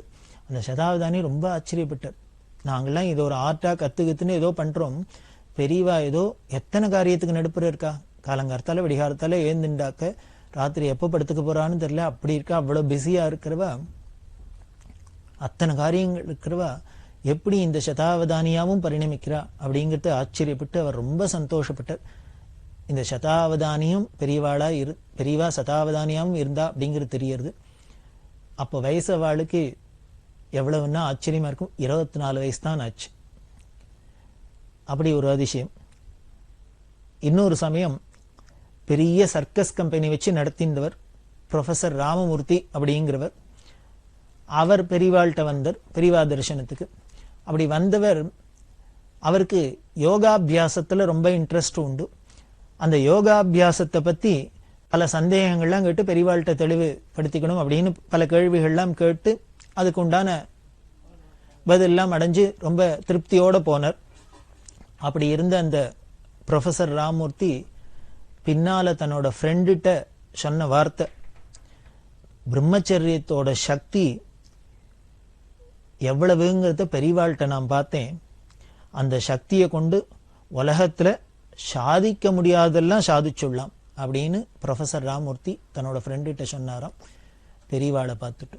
அப்படின்னா அந்த நைஷ்டிக பிரம்மச்சரியம், அந்த ஜபம் தபம் எல்லாத்துலேயும் எப்படி பெரியவா சிறந்து விளங்கினா அப்படின்னு தெரியுது. இதை விட இன்னொரு ஆச்சரியம், 1910ஆம் வருஷம் வாக்கில் இருக்கும். அப்போ பெரியவாளுக்கு வயசு 16. அப்போ அந்த காலத்துல ரொம்ப பிரபலமா இருந்தவர் இந்த மகேந்திர ஜாலம் அப்படின்னு சொல்லக்கூடிய மேஜிக் ஷோல ரொம்ப பிரபலமா இருந்தவர் பீதாம்பரம் அப்படிங்கிறவர். அந்த மெஜிஷியன் பீதாம்பரம் ஸ்ரீமடத்துக்கு வந்து பெரியவாள்கிட்ட தன்னோட வித்தையை காமிச்சு பெரியவா ஆசீர்வாதம் பிரசாதம் வாங்கிக்கணும் அப்படிங்கிறதுக்காக வந்தார். பெரியவாளுக்கு இந்த மேஜிக் ஷோ பண்ணி காமிக்கிறார். இந்த மேஜிக் ஷோ மடத்துல இருந்தா எல்லாம் 100கணக்கான கூட்டம் வந்து சேர்ந்துட்டு எல்லாரும் வேடிக்கை பார்க்கறதுக்கு ஆர்வமா இருக்கா. அப்போ பெரியவாள்கிட்ட பக்கத்துல ஒரு 6 வயசு குழந்தை, அந்த குழந்தையும் பார்க்க வந்தது. இந்த குழந்தை யாரு அப்படின்னா பெரியவாளோட பூர்வாசிரம தம்பி சதாசிவ சாஸ்திரி அப்படின்னு பேரு. பிற்காலத்துல சிவன் சார் அப்படின்னு சொல்லுவா. அவரும் பெரிய ஞானி யோகீஸ்வரர். இது பெரியவாளே சொன்னது, பிறவியிலே ஞானி என் தம்பி அப்படின்னு. சர்வஜனான யோகீஸ்வரான பெரியவாளுக்கு தம்பியா பிறந்தவா எப்படி இருப்பா, அப்படிதான் அவரும் ஞானியா இருந்தார். இந்த 6 வயசு தம்பி குழந்தை சிவனும் பார்த்துட்டு இருக்கு, சங்கராச்சாரியரான 16 வயசு பெரியவாளும் பார்த்துட்டு இருக்கா. 100கணக்கான பேர் இந்த பீதாம்பரத்தோட மேஜிக் ஷோவை பார்த்துட்டு இருக்கா. அப்ப என்ன பண்ணார் அவர், பல வித்தைகள்லாம் காமிச்சுன்னு வரது. திடீர்னு தங்கிட்ட இருந்த இந்த கர்ச்சி கைக்குட்டையை அப்படி எடுத்தார், உதறி இப்படி தூக்கி போட்டாரோ இல்லையோ, அது என்ன ஆச்சுன்னா பெரிய பாம்பா படம் எடுத்துன்னு ஷீரிண்டு பாஞ்சின்னு வந்தது. இந்த கைக்குட்டையை தூக்கி அப்படி விட்டு எரிஞ்சோன்னு தூக்கி எரிஞ்சோன்னு அது பாம்பா படம் எடுத்துன்னு பெரிய பாம்பா ஷீரிண்டு வரத்தை பார்த்தோன்னு அங்க வேடிக்கை பார்த்துருந்த அத்தனை பேரும் அலறி புடைச்சுண்டு பயந்துன்னு ஒடியே போயிட்டா. இப்படி அத்தனை பேரும் ஓட உட்காண்டது 2 பேர் தான். யாருன்னா இந்த 16 வயசு சுவாமிநாதன்கிற சந்திரசேகரேந்திர சரஸ்வதியும் 6 வயசு சதாசிவமும். இது 2 மட்டும் இருந்த இடத்த விட்டு அசையல்ல. எதனால அப்படி அப்படின்னு வேற ஒண்ணும் இல்லை. மற்றவாளுக்கெல்லாம் இது மேஜிக் தான், வித்தைதான்னு பார்த்துட்டு காத்த நேரம் தெரிஞ்சா கூட அது என்ன ஆயிடுறது, இந்த பாம்பு அப்படின்னு எதையானு பார்த்தோன்னு உடனே பயம் வந்துடுறது, பீதி வந்துடுது. அப்போ இது வெறும் மாயதான வித்தைதானே அப்படிங்கிறதுலாம் இல்லாத உசிருக்கு பயந்துன்னு ஓடினா தேவையில்லைன்னு ஓடுறது. ஆனா இது ரெண்டும் ஞானியா இருந்ததுனால ஞானிக்கு ஏது மாய, அங்க போய் மாயதானு ஞானிக்கு முன்னால கைவரிசையை காமிக்க முடியுமா? இல்ல அதனால ஞானிக்கு தான் மயக்கம் உண்டா, பயம் உண்டா, பீதி உண்டா? ஒன்றும் கிடையாது அப்படின்னு தெரியுது. இப்படி மெஜிஷியன் பெரியவாள்கிட்ட காமிக்கிறார். 1917 வருஷம் பல பேர் பல பிரமுகர்கள்லாம் பெரியவாளை தரிசனம் பண்ணினா, பல வித்வான்கள்லாம் தரிசனம் பண்ணா அப்படின்லாம் பார்த்தோம். தர்பங்கா அப்படிங்கிற இடத்துல வடதேசத்திலேருந்து உள்ள மகாராஜா, இந்த தர்பங்கா மகாராஜா தட்சிண தேசத்துல யாத்திரையா வந்தவர். பெரியவாளோட பெருமையை கேள்விப்பட்டு கும்பகோணம் மடத்துல பெரியவாளை தரிசனம் பண்ணார். 3 நாள் கும்பகோணம் மடத்துல தங்கி பெரியவாளை தரிசனம் பண்ணி பல விஷயங்கள்லாம் பேசினார். அப்படி இருந்தவர் பெரியவாள்கிட்ட பிரார்த்தனை பண்ணினார், இப்பேற்பட்ட பெரியவா எங்க வடதேசத்துக்கெல்லாமும் யாத்திரை பண்ணி எங்களுக்கெல்லாமும் தரிசனம் கொடுத்து அந்த ஜனங்களுக்கெல்லாமும் அனுகிரகம் பண்ணும் அப்படின்னு பிரார்த்தனை பண்ண பெரியவா அவர்கிட்ட சந்தோஷமா வரேன்னு சொல்லியிருந்தா. அதுக்கப்புறம் 1919 வருஷம் காசி யாத்திரை பண்றதுக்கு இந்த தர்பங்கா ராஜாவோட பிரார்த்தனை ஒரு காரணம் அப்படின்னு சொல்லலாம். சங்கீதத்தை சேர்ந்த பல வித்வான்கள்லாம் பெரியவாள்கிட்ட அளவலாவி இருக்கா. தியாக பிரம்மத்தோட சிஷ்ய பரம்பரையில வந்தவர் மகா வைத்தியநாத சிவனோட சிஷ்யர் உமையாள்புரம் சுவாமிநாதையர் அப்படிங்கிறவர். வயலின்ல பெரிய மகாமேத திருக்கோடிக்காவல் கிருஷ்ணய்யர் அப்படிங்கிறவர். மாயவரத்துல பெரிய வேண வித்வான் வைத்தியநாதையர் அப்படிங்கிறவர். இவாள்லாம் பல சந்தர்ப்பங்கள்ல பெரியவாள்கிட்ட சங்கீதத்தை பத்தின விஷயங்கள்லாம் பரிமாறிப்பா. மாயவரம் வேண வித்வான் வைத்தியநாதையர் அப்படின்னு சொன்னேன். அவருக்கு 2 பிள்ளைகள். அதுல ஒரு புள்ள பேர் சபேசையர்னு பேரு, இன்னொரு புள்ள பேர் கிருஷ்ணமூர்த்தியர்னு பேரு. எல்லாருமே வேண நன்னா வாசிப்பா. இருந்தாலும் இந்த சபேசையர் ரொம்ப நன்னாவே வேண வாசிப்பர். அதுல இன்னொரு விசேஷம் என்ன அப்படின்னா, அந்த சபேசையர் சன்னமா மெல்லிசா குரல்ல பாடிண்டே இந்த வேணையை வாசிப்பர். இந்தவர் பாடிண்டே இந்த வேணையை வாசிக்கிறது கேட்கிறவாளுக்கெல்லாம் கந்தர்வ கானமா இருக்கும். அப்படியே மெய் மறந்து போயிடுவா. அப்படி ஒரு வசீகரமான தெய்வீகமான வித்வான் இந்த சபேசையர். இந்த சபேசையர் வேண வாசிக்க ஆரம்பிச்சதுக்கு அப்புறமே வைத்தியநாதர் தாங்க கச்சேரி பண்றதை நிறுத்தி நோட்டார். அந்த அளவுக்கு இவர் மகா வித்வானா இருந்தார். அப்படி இருக்க இந்த சபேசையர் தன்னோட அப்பா வைத்தியநாதையர், தம்பி கிருஷ்ணமூர்த்தி எல்லாரோடையும் அடிக்கடி மடத்துக்கு பெரியவாளுக்கு வேண வாசிச்சு காமிக்கிறது, பெரியவாள்கிட்ட நாதோபாசனை பண்றதுங்கிறது சகஜமா இருந்தது. அப்படி ஒரு சமயம் வர சபேசையர் வேண வாசிச்சு நிற்கிற எல்லாரும் பல பேர் கூட்டம் கூடிடுவா. இந்த தெய்வீகமான கச்சேரியான்னா இருக்கும். இது சாதாரண சபால நடக்கிறாப்பில் இல்லை, பெரியவா சன்னதியில சந்திரமௌலீஸ்வர சன்னதியில எல்லாம் நடக்கிறது. அதனால இதை கேட்கறதுக்குன்னே எல்லாரும் கூடியிருப்பா. அப்படி பெரிய சபை கூடியிருக்கு. அதுல சபேசையர் வேண வாசிச்சுன்னு இருக்கார். அப்பா வைத்தியநாதர் உட்காந்து கேட்டுருக்கார், பெரியவாளும் உட்காந்து கேட்டுருக்கா. ஆனந்தமா ரசிச்சுன்னு இருக்கிறதே ரொம்ப அபூர்வமா சங்கதியெல்லாம் விழுந்தோன்னு அப்பா சபேசையனை பார்த்து அப்பா வைத்தியநாதன் சபாஷ் சபாஷ் அப்படின்னு பாராட்டினர். இப்படி பாராட்டினோன்னு உடனே பெரியவா வைத்தியநாதையரை கூப்பிட்டா. அவர்கிட்ட சொன்னா, உங்க புள்ள ரொம்ப தேவகானமா கந்தர்வகானமா பண்றது வாஸ்தவம் தான். ஆனா கூட உங்க பிள்ளையோட அந்த பெருமையை இத்தனாம் பெரிய சபையில எல்லார் எதிர்க்கும் நீங்களே பாராட்டலாமா? அது அழகா இருக்குமா? உங்க குழந்தையோட வித்வத்தை ஊர்வலகம் மத்தவா பாராட்டினாதான் அந்த குழந்தைக்கும் பெருமை. அதனால எக்காரணத்தை கொண்டும் நம்ம குழந்தையோட அந்த வித்வத்தை, அந்த மேதாவிலாசத்தை, அதுவும் சபையில நம்மளே பாராட்டுறதுங்கிறது நன்னா இருக்காது. அதனால அது பண்ண வேண்டாம் அப்படின்னு சொன்ன. இந்த உபதேசம் பண்ணினோன்னு வைத்தியநாதையர் ரொம்ப வருத்தப்பட்டார். எனக்கு வயசாயிடுத்தே வழிய இப்படி ஒரு இந்த சின்ன விஷயம் தெரியல, மன்னிச்சுக்கணும், இன்னுமே பெரியவா சொல்றபடியே நடந்துக்கிறேன் அப்படின்னு சொன்ன. ஏன் பெரியவா அப்படி சொன்னான்னு, அதுதான் தர்மத்தை நிலைநாட்டுறதுக்குன்னா இவ அவதாரம் பண்ணி வந்திருக்கா. சாஸ்திரமே சொல்றது. சாஸ்திரம் என்ன பண்றது, எப்படி புகழலாங்கிறத முதற்கொண்டு சொல்றது. யாரை புகழலாம், எப்படி புகழலாம் அப்படிங்கிறதுக்கெல்லாம் கூட நமக்கு சாஸ்திரம் இருக்கு இல்லையா. இந்த ஸ்தோத்திரம் பண்ணணும் அப்படின்னாக்க எப்படி பண்ணணும் 4 சொல்றது.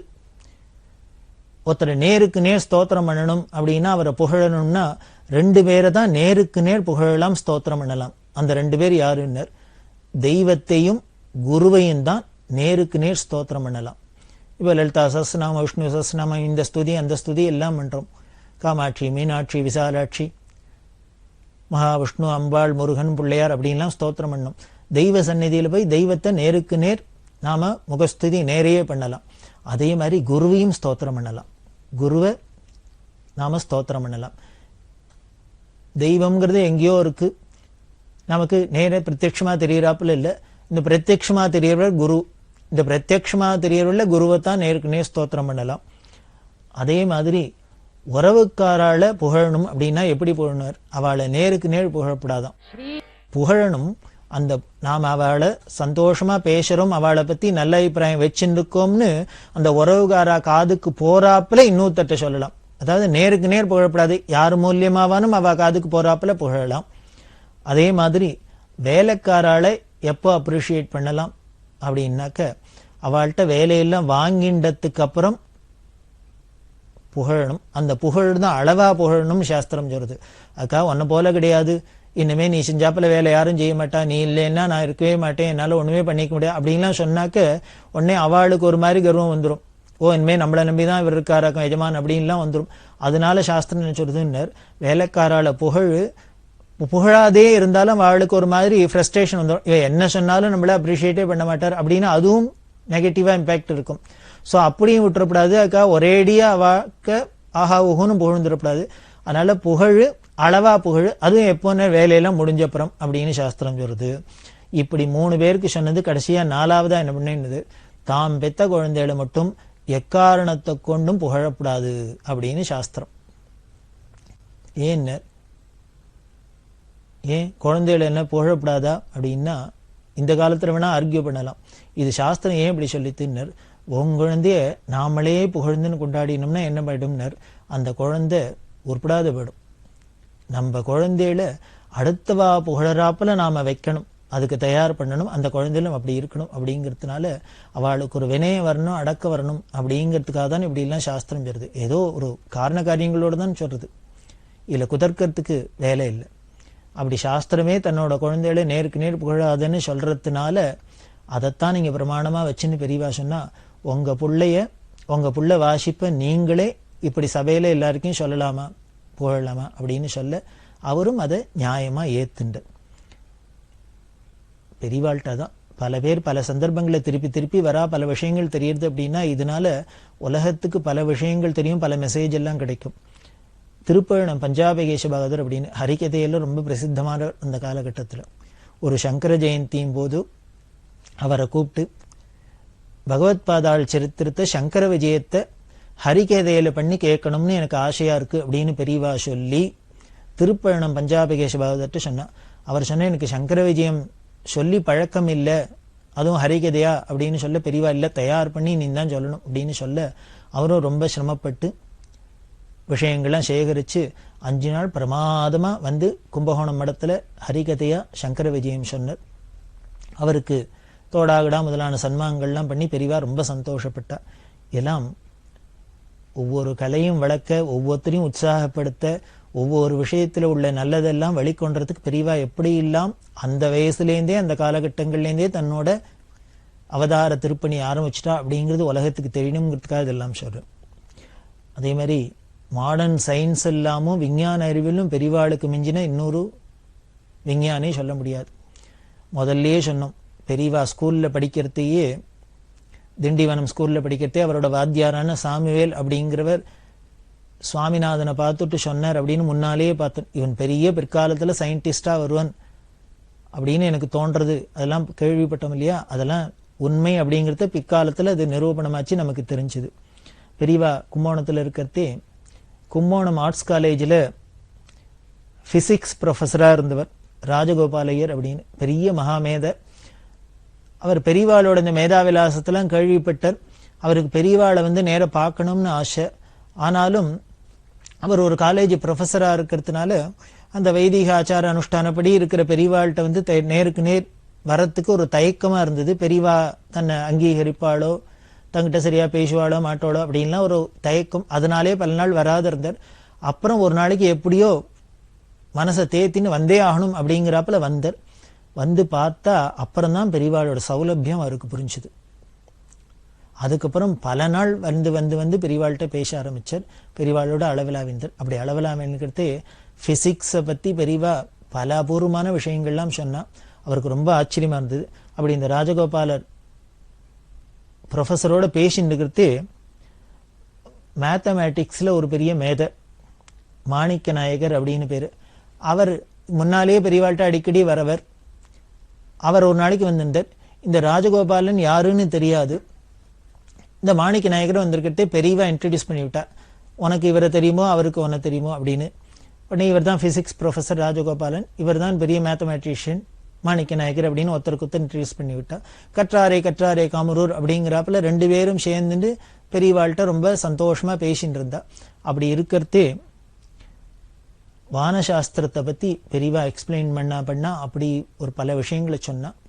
காலேஜ்லேருந்து டெலஸ்கோப்லாம் கொண்டு வர சொல்லி டெமான்ஸ்ட்ரேட்லாம் பண்ணி காமிச்சு இந்த வானசாஸ்திரத்தில் பல விஷயங்களை சொல்ல சொல்ல சொல்ல இந்த மாணிக்க நாயகர் ராஜகோபாலையர் 2 பேருக்கும் ஆச்சரியமாக இருந்தது.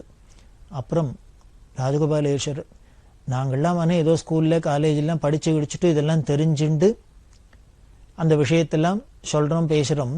ஆனால் பெரியவாளை பார்த்தா இப்படி ஆச்சார அனுஷ்டானத்தோட உள்ள இவ்வளவு கட்டுப்பாடு உள்ள ஒரு மடத்தில் உட்காந்துட்டு இந்த வயசுல எப்படி இத்தனை விஷயங்கள்லாமும் இந்த மாடர்ன் சயின்ஸில் உள்ளதெல்லாம் தெரிஞ்சுட்டா அப்படின்னு ஆச்சரியமா இருக்கு அப்படிங்க.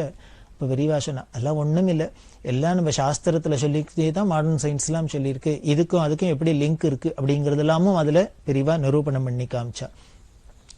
இப்படி இல்லாம் தன்னோட மேதாவிலாசத்தை இந்த சின்ன வயசுலேருந்தே பரிணமிக்க ஆரம்பிச்சது. இன்னும் ஒவ்வொரு துறையில வந்தவாள்லாம் எப்படி எல்லாம் வியந்து கொண்டாடி இருக்கா. அந்தந்த துறையெல்லாம் பெரியவா என்னென்னலாம் தன்னோட விலாசத்தை மேதாவிலாசத்தை காமிச்சான்னு பிற்காலத்துல பின்னால வர நிகழ்ச்சிகளை நம்ம நிறைய பார்க்க போறோம். காசி யாத்திரை பண்ணணும்னு ஆசைப்பட்டா. நமது சனாதன மதத்துல நமது பாரத தேசத்துல ரொம்ப முக்கியமா இருக்கிறது காசி யாத்திரை. அவசியம் வாழ்க்கையில ஹிந்துவா பிறந்த ஒவ்வொருத்தரும் பண்ணியே ஆகணும். ஒரு தரமானம் கங்கையில போய் ஸ்நானம் பண்ணணும். எத்தனையோ நதிகள் இருக்கு, எத்தனையோ தீர்த்தங்கள் இருக்கு, எத்தனையோ குளங்கள் இருக்கு, ஆறுகள் இருக்கு. அப்படி இருந்தா கூட இந்த கங்கைக்கு என்ன பெரிய விசேஷம் அப்படின்னா திருமூர்த்திகளோட சம்பந்தப்பட்டது இந்த கங்கை. இந்த கங்கை விஷ்ணுவோட பாதோதகம்.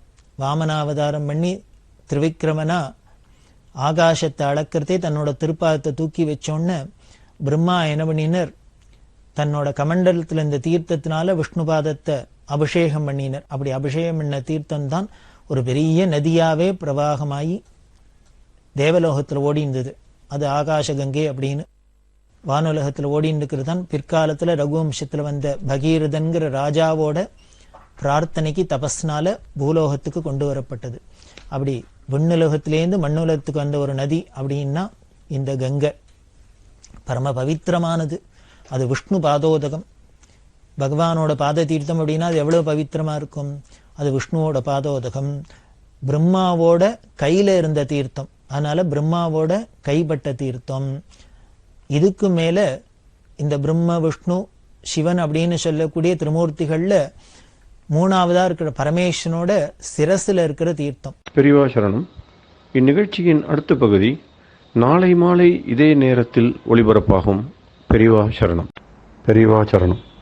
அடுத்த நிகழ்ச்சி திருவாசக இன்னிசை. வழங்குபவர் ஸ்ரீ சத்குருநாத தேசிகர் அவர்கள். பெரியவா சரணம்.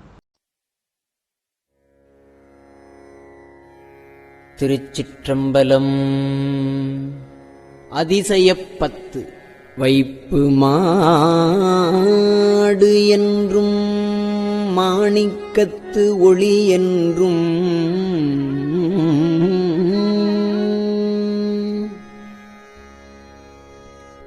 மனத்திடை உருகாதே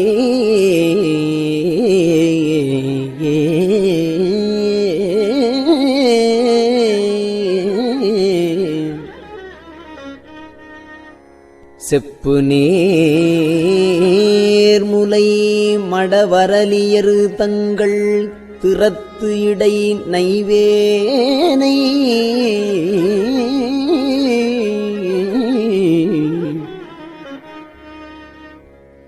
வைப்பு மாடு என்றும்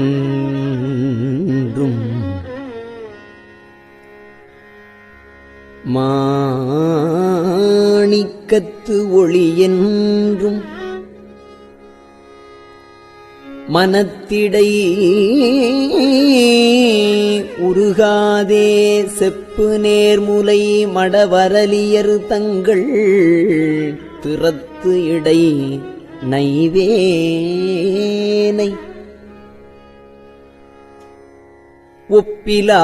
ஒப்பிலாதன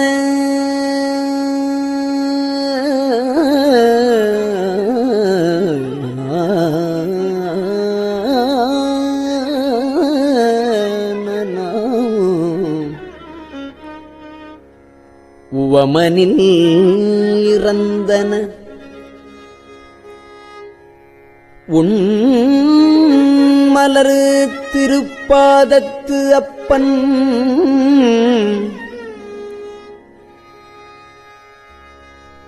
ஒப்பிலாதன உவமனில் இறந்தன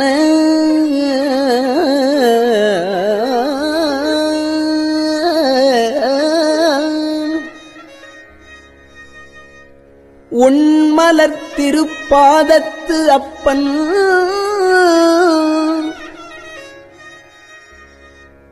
ஆண்டு தன் அடியரில் கூட்டிய அதிசயம்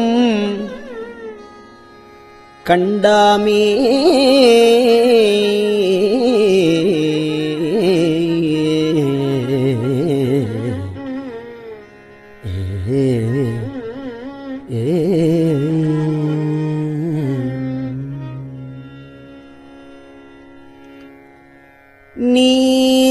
நீதியாவன யாவையும் நினைக்கிலேன்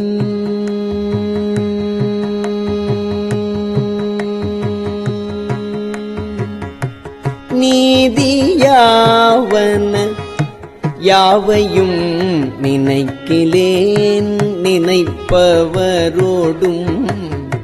கூடேன் நீதியாவன யாவையும் நினைக்கிலேன் நினைப்பவரோடும் கூடேன் ஏதமே பிறந்து இறந்து உழல்வேந்தனை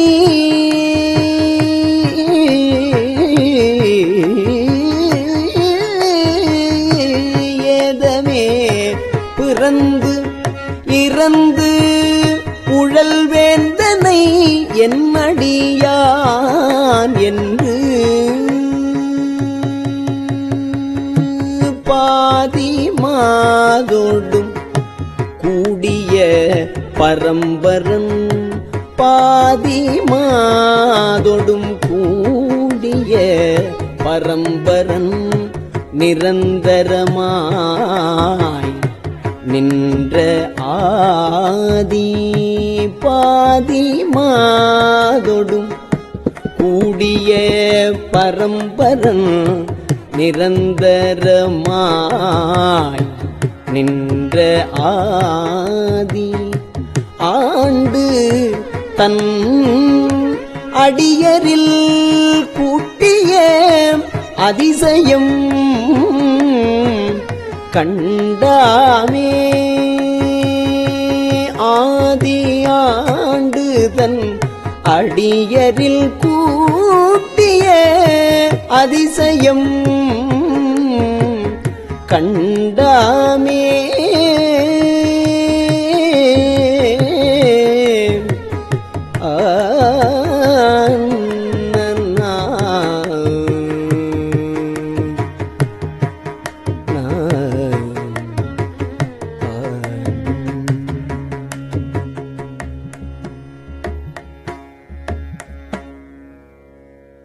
முன்னை என்னுடை வல்வினை போயிட முக்க மூக்கணது உடை எந்தை தன்னை யாவரும் அறிவதற்கு அரியவன் எளியவன் அடியார்க்கு பொன்னை வென்றதோர் புரிசடை முடிதனில் பொன்னை வென்றதோர் புரிசடை முடிதனில் இளமதி அது வைத்த அன்னை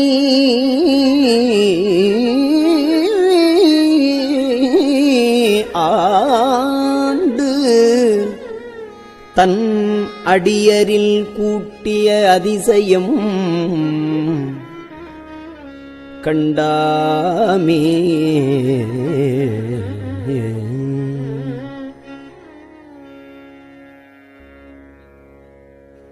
பித்தன் என்று எனை உலகவர் பகருவதோர் காரணம் இது கேளீர். ஒத்து சென்று தன் திருவருள் கூடிடும் உபாயம் அது அறியாமே.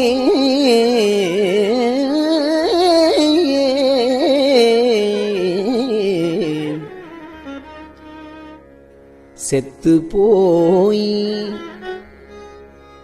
அரு நரகிடை வீழ்வதற்கு ஒருப்படுகின்றேனை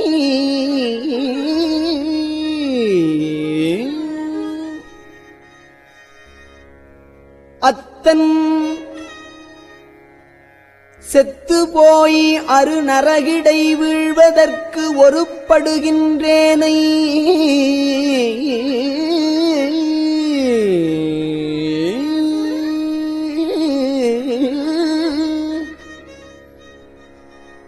அத்தன் ஆண்டு தன் அடியரில் கூட்டிய அதிசயம் கண்டாமே.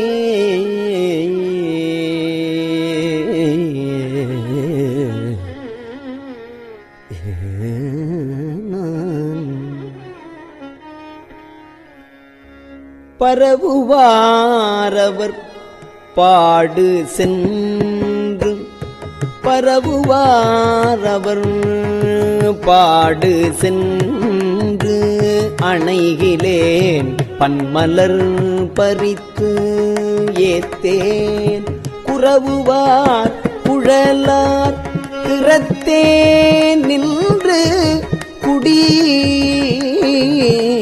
கெடுகின்றேனை இரவு நின்று எரியாடிய எம்முறை எரிசடை மிளிர்கின்ற அரவன் ஆண்டு அரவன் ஆண்டு தன் அடியரில் கூட்டிய அதிசயம் கண்டாமே.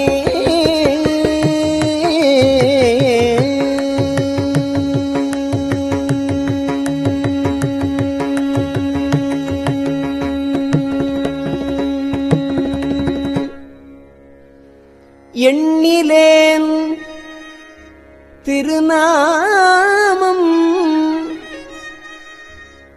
அஞ்சு எழுத்தும் என் ஏழைமை அதனாலே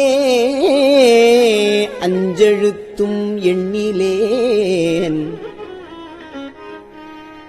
திருநாமம் அஞ்செழுத்தும் என்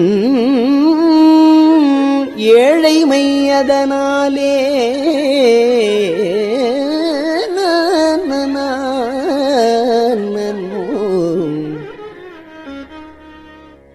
நன்னிலேன் கலைஞானிகள் தம்மொடும் நல்வினை நயவாதே மண்ணிலே பிறந்து இறந்து மண்ணாவதற்கு ஒருப்படுகின்றேனை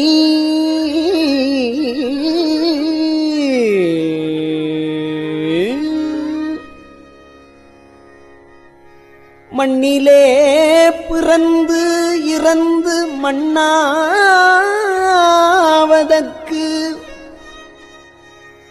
ஒருப்படுகின்றேனை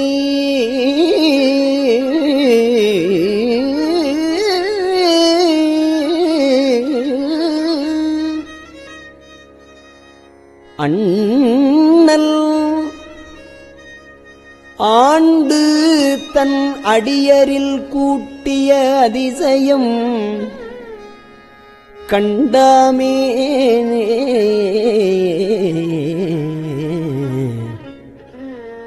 அதிசயம் கண்டாமே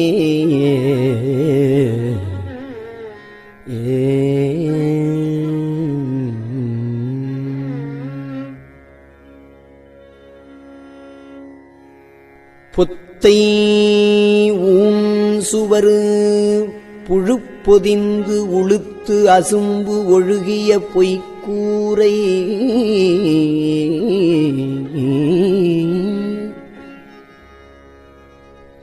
இத்தை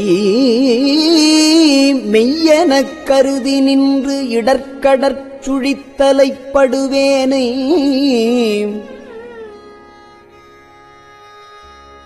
முத்து மாமணி மாணிக்க வைரத்த பவளத்தின் முழுச்சோதி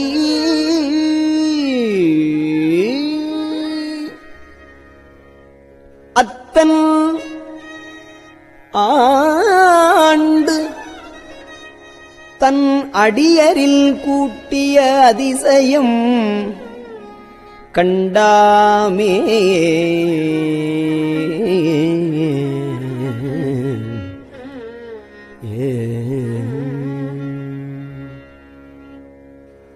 நீக்கி முன் எனை தன்னொடு நிலாவகை குரம்பையில் புகப் பெய்து நீக்கி முன் எனை தன்னொடு நிலாவகை குரம்பையில் புகப் பெய்து நோக்கி நுண்ணிய நொடியன சொற்செய்து முகமின்றி விழாக்கைத்து தூக்கி முன் செய்த பொய்யற துகளறுத்து எழுதரு சுடர்ச்சோதி தூக்கி முன் செய்த பொய்யற துகளறுத்து எழுதரு சூடற்சோதி ஆக்கி ஆண்டுதல் அடியரில் கூட்டிய அதிசயம் கண்டாமே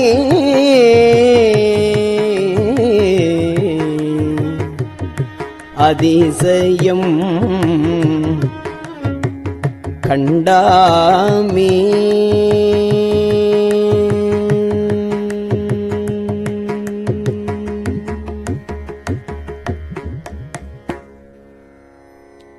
உற்ற ஆக்கையின் உருபொருள் நறுமலரு எழுதரு நாற்றம் போல் பற்றல் ஆவதோ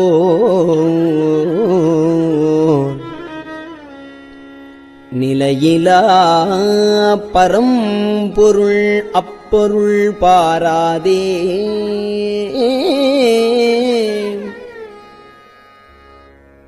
பெற்றவா பெற்ற பயனது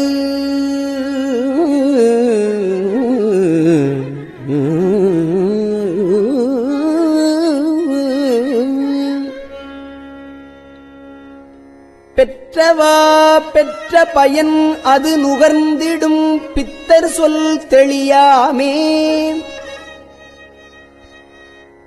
அத்தன் ஆண்டு தன் அடியரில் கூட்டிய அதிசயம் கண்டாமே.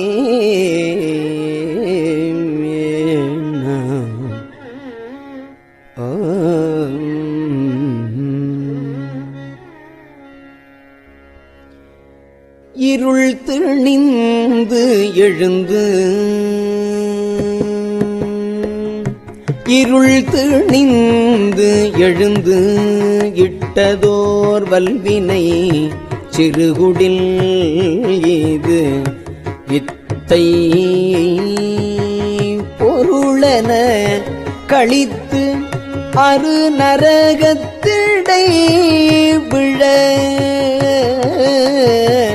புகுகின்றேனை பொருளென கழித்து அரு நரகத்திடை விழ புகுகின்றேனை தெருளும் மும்மதில் நொடிவரை இடிதர சினப்பதற்கு ஒடு செந்தி தெருளும் மும்மதில் நொடிவரை இடிதர சினப்பதத்தோடு செந்தி அருளும் மெய்நெறி பொய்நெறி நீக்கிய அருளும் மெய்நெறி பொய்நெறி நீக்கிய அதிசயம் கண்டாமே. அருளும் மெய்நெறி பொய்நெறி நீக்கிய அதிசயம் கண்டாமே.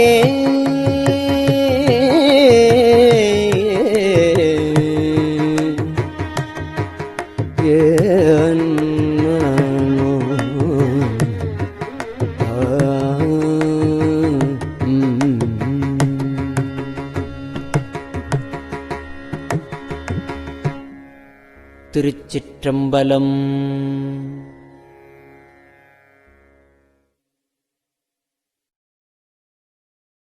பெரியவா சரணம். இந்நிகழ்ச்சியின் அடுத்த பகுதி நாளை மாலை இதே நேரத்தில் ஒளிபரப்பாகும். பெரியவா சரணம். பெரியவா சரணம். பெரியவா வானொலியின் இன்றைய நிகழ்ச்சிகளின் நிறைவாக திருப்பொன்னூசல் வழங்குபவர் சத்குருநாத தேசிகர் அவர்கள். பெரியவா சரணம். திருச்சிற்றம்பலம். திருப்பொன்னூசல்.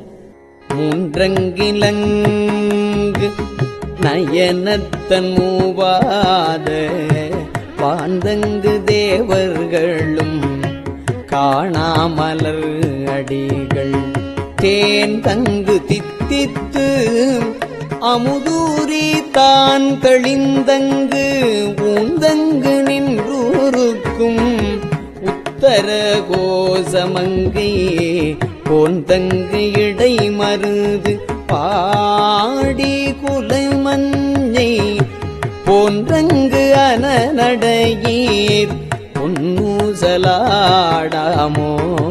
போன்றங்கு அனநடையீர் பொன்னூசலாடாமோ.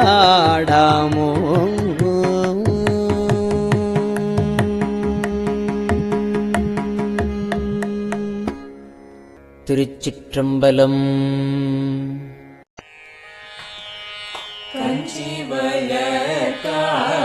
காமாட்சி தன் குழந்தாய் சங்கரே கஞ்சிவல காமாட்சி தன் குழந்தாய் சங்கரே குரு சந்திரசேகரே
தேடிய பொற்பதத்தவரே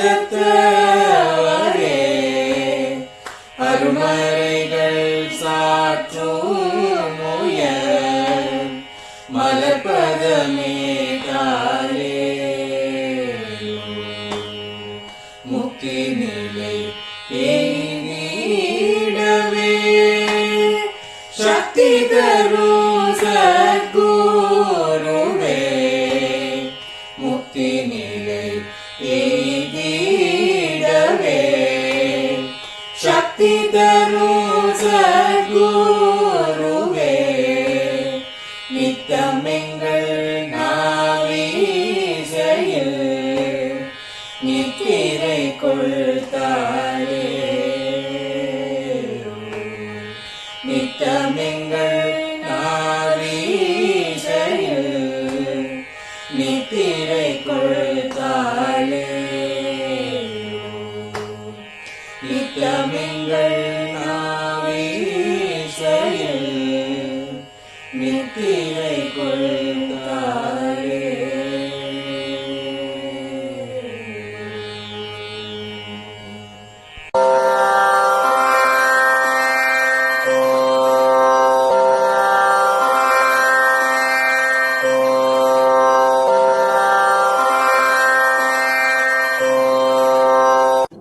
பெரியவா சரணம். பெரியவா வானொலியின் மாலை நிகழ்ச்சிகள் இத்துடன் நிறைவடைகின்றன. எமது அடுத்த ஒளிபரப்பு நாளை காலை இந்திய நேரப்படி 6 மணிக்கு துவங்கும். பெரியவா சரணம்.